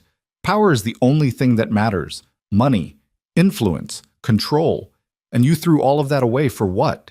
To live in this dump with a broken veteran and his kid? Yes, Avery said simply, because this dump has more integrity in its foundation than the coal estate ever had. Because Ethan and Mia treat me like I matter, not like I'm a chess piece in some corporate game. Because I can sleep at night now. Marcus's expression twisted with contempt. Dad was right about you. You're weak. You always have been. Mom would be ashamed. The words hit like a slap, but Avery didn't flinch. Don't you dare talk about Mom. She spent her life helping people, not crushing them. She would have been proud that I finally found the courage to stand up to you. She would have stood by her family. That's what family does. No, Marcus. Family doesn't enable corruption. Family doesn't protect each other at the expense of innocent people. Family doesn't destroy whistleblowers and blacklist veterans and commit fraud. Avery's voice was steady, certain. What you and Dad did wasn't family loyalty. It was cowardice dressed up as protection. You're going to regret this, Marcus said, his voice dropping to something cold and threatening. When you're up on that stand, when Dad's lawyers tear you apart, when you realize you've burned every bridge for nothing, you're going to wish you'd stayed loyal. The only thing I regret is not seeing the truth sooner. Marcus looked between Avery and Ethan, his expression venomous. You two deserve each other, a traitor and a failure, playing house and pretending you're better than everyone else. He turned to leave, then stopped. Dad wanted me to tell you that you're out of the will, completely. Every trust fund, every inheritance, every connection you ever had to this family is gone. You're nothing now. Nobody. Good, Avery said. I don't want anything built on what you destroyed. After Marcus left, Avery stood in the garage shaking with adrenaline. Ethan put a hand on her shoulder, grounding her. You okay? Yeah, I am, actually. She turned to face him. That's the first time I've ever stood up to Marcus like that. The first time I've said exactly what I thought without worrying about family consequences. How does it feel? Terrifying. Liberating. Right. She laughed shakily. Is it always this hard, doing the right thing? Usually, but it gets easier with practice. That night, Avery couldn't sleep. She lay in bed, staring at the ceiling, Marcus's words echoing in her mind. Not the threats or the insults, but the simple truth that she was about to testify against her own father. That she was choosing justice over blood. A soft knock on her door interrupted her spiraling thoughts. Avery? You awake? Yeah, come in. Ethan entered carrying 2 mugs of tea. Saw your light on, figured you might be thinking too much. Is that what gave it away? That and the fact that you've been pacing for the last hour. The floorboards creak. He handed her a mug and sat on the edge of the bed, careful to maintain appropriate distance. Talk to me. What's going on in that head of yours? I keep thinking about my mom, about what Marcus said, whether she'd be proud or ashamed. Avery wrapped her hands around the warm mug. She died when I was 12. I've spent half my life trying to figure out what she would have wanted for me. What do you think she would have wanted? I think she would have wanted me to be kind, to help people, to stand up for what's right even when it's hard. Avery's voice cracked. But I also think she would have wanted me to have a family, to not be alone. And by testifying, I'm making sure I'll never have that with Dad or Marcus again. You're not alone, Avery. You have people who care about you. Jessica and Claire, the people at the library. Mia. He paused. Me. She looked at him, really looked at him, this man who'd saved her life and somehow become her anchor. Why are you so good to me? After everything my family did to you, why do you even let me in your house? Because you're not your family. You proved that when you walked away. You proved it again when you told the truth, knowing what it would cost you. Ethan set down his mug. And because somewhere along the way, you became important to me, to both of us. Mia asks about you when you're not here. She saves funny stories from school to tell you. She draws pictures for your room. She's an amazing kid. She is. And she deserves to see what courage looks like, what integrity looks like.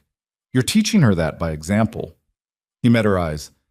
So tomorrow, when you go testify, remember you're not just doing this for justice or vindication.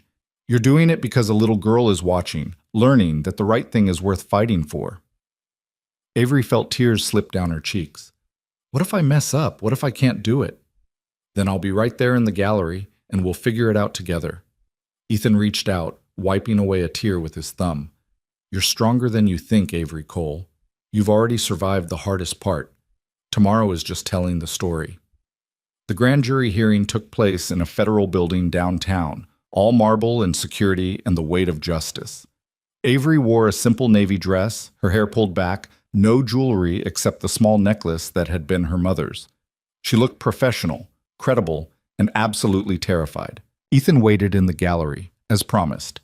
He'd closed the garage for the day, found a sitter for Mia, and showed up in a suit that was slightly too big but clean and pressed. When Avery walked past him into the chamber, he gave her a small nod of encouragement. The testimony took 4 hours. The prosecutors walked her through her family history, her knowledge of Cole Construction's practices, the conversation she'd overheard, the documents she'd found.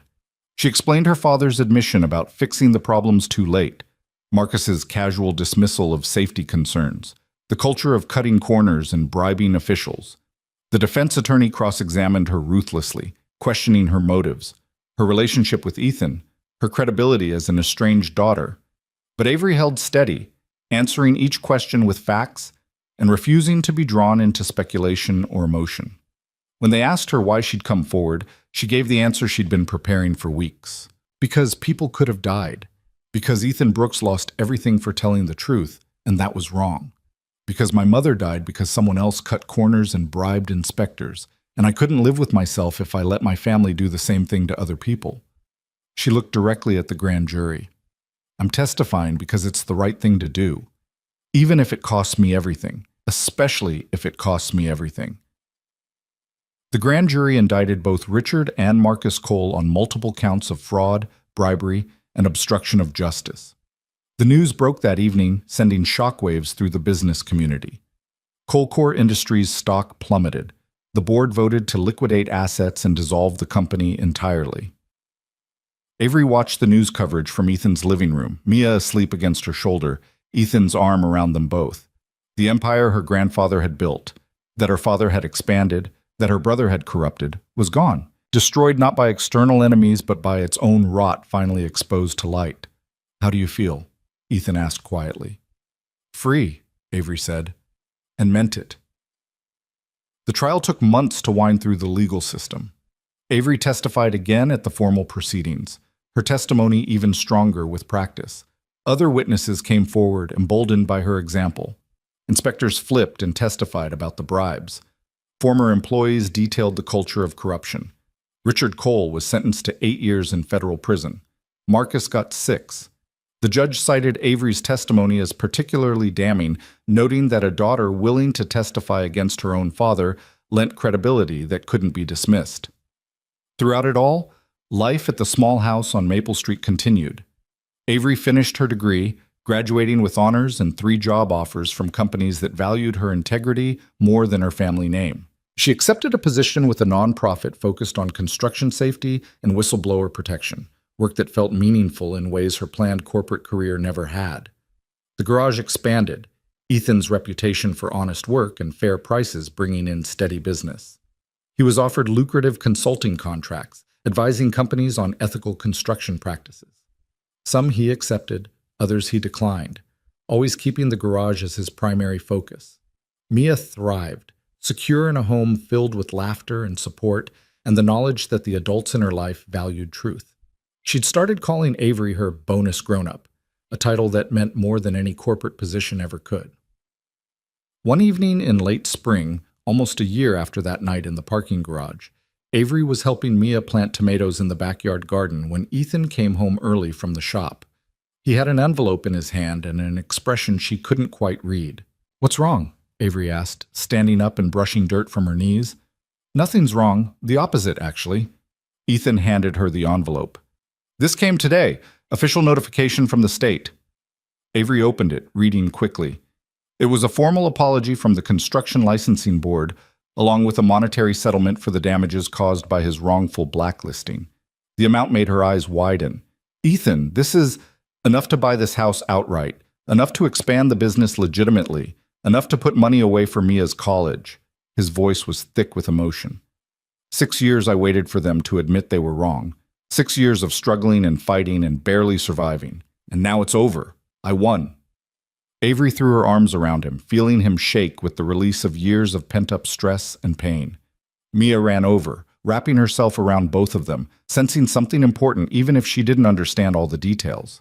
We're celebrating tonight, Ethan said when they finally pulled apart. Dinner out. Anywhere Mia wants to go. Can we go to the place with the crayons? Mia asked hopefully. The family diner with the paper tablecloths? Absolutely. They piled into Ethan's truck, now newer and more reliable thanks to steady business, and drove to Mia's favorite restaurant. Over burgers and fries and Mia's enthusiastic crayon drawings, they talked about the future, about Ethan's plans for a second garage location, about Avery's upcoming work trip to testify before a congressional committee on construction safety, about Mia's summer soccer camp. After dinner, they drove to a park overlooking the city. Mia ran ahead to the playground while Ethan and Avery sat on a bench, watching the lights come on as dusk fell. I need to tell you something, Ethan said, his voice quiet and serious. Avery's stomach flipped. Okay. When you first moved in, I told myself it was just practical, helping out someone who needed a place to stay, keeping things simple and uncomplicated. He turned to face her. But it hasn't been simple. And I don't want it to be uncomplicated anymore. Ethan, let me finish, please. He took her hand. You walked into my life at my lowest point and somehow made everything better. You made Mia laugh again. You helped me see that the fight was worth it. You stood up for what's right even when it cost you everything you'd ever known. His thumb traced circles on her palm. And somewhere along the way, I fell in love with you. Avery felt tears spill over, her heart too full for words. I know it's complicated, Ethan continued. I know we have history that's messy and painful.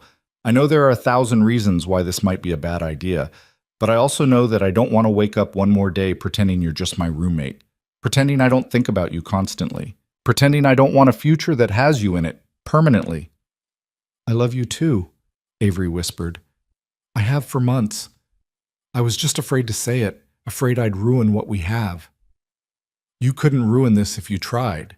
Ethan pulled something from his pocket, a small velvet box that made Avery's breath catch. I know it's fast. I know we should probably wait longer, be more sensible. But I've learned that life is short and unpredictable, and when you find something real, you hold on to it. He opened the box to reveal a simple ring, elegant and understated. This was my mother's. The only thing of value she left me.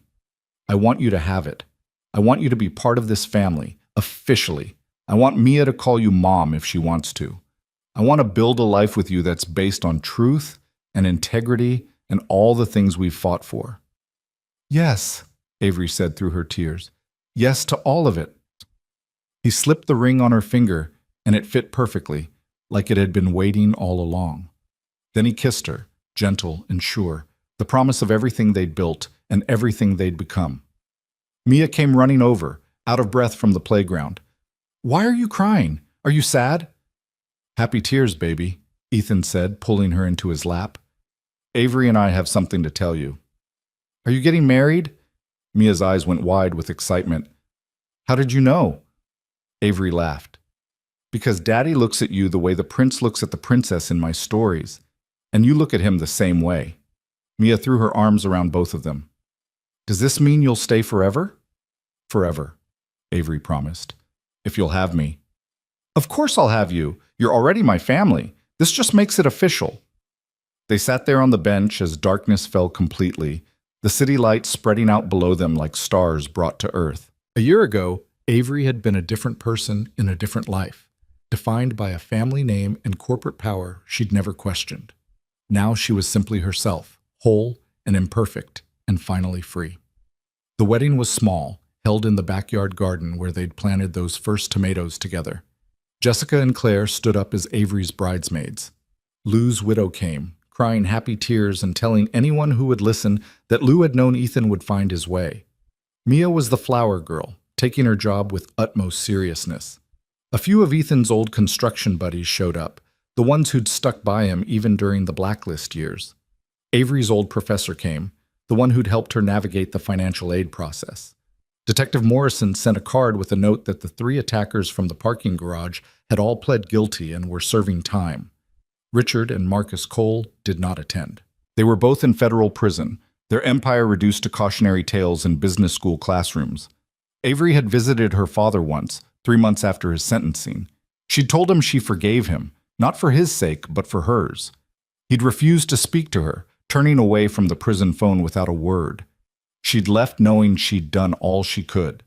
The ceremony was short and simple, officiated by a judge who'd followed the case and volunteered his services. When Ethan slipped the wedding band next to his mother's ring, Avery felt the last piece of her old life fall away. She wasn't Avery Cole anymore, daughter of power and privilege.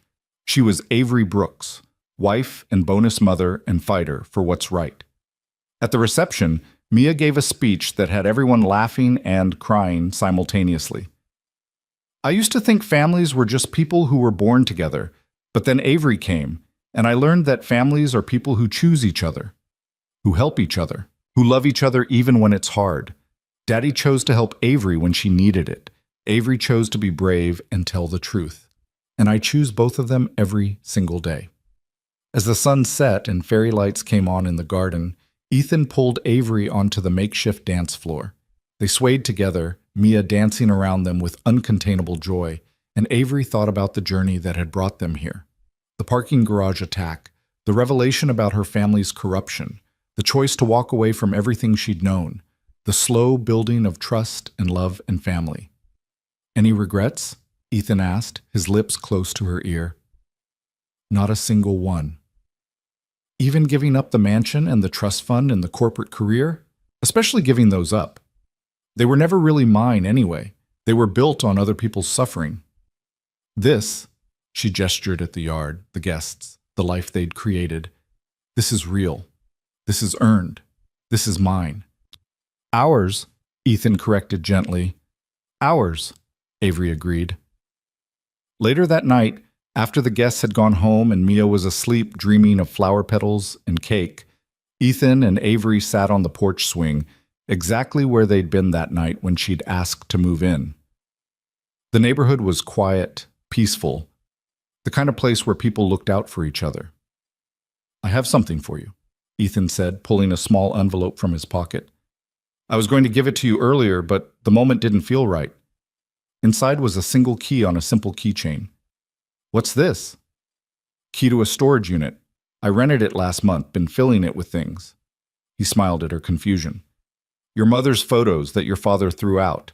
The award you won in 8th grade for the science fair. Your grandmother's recipe book.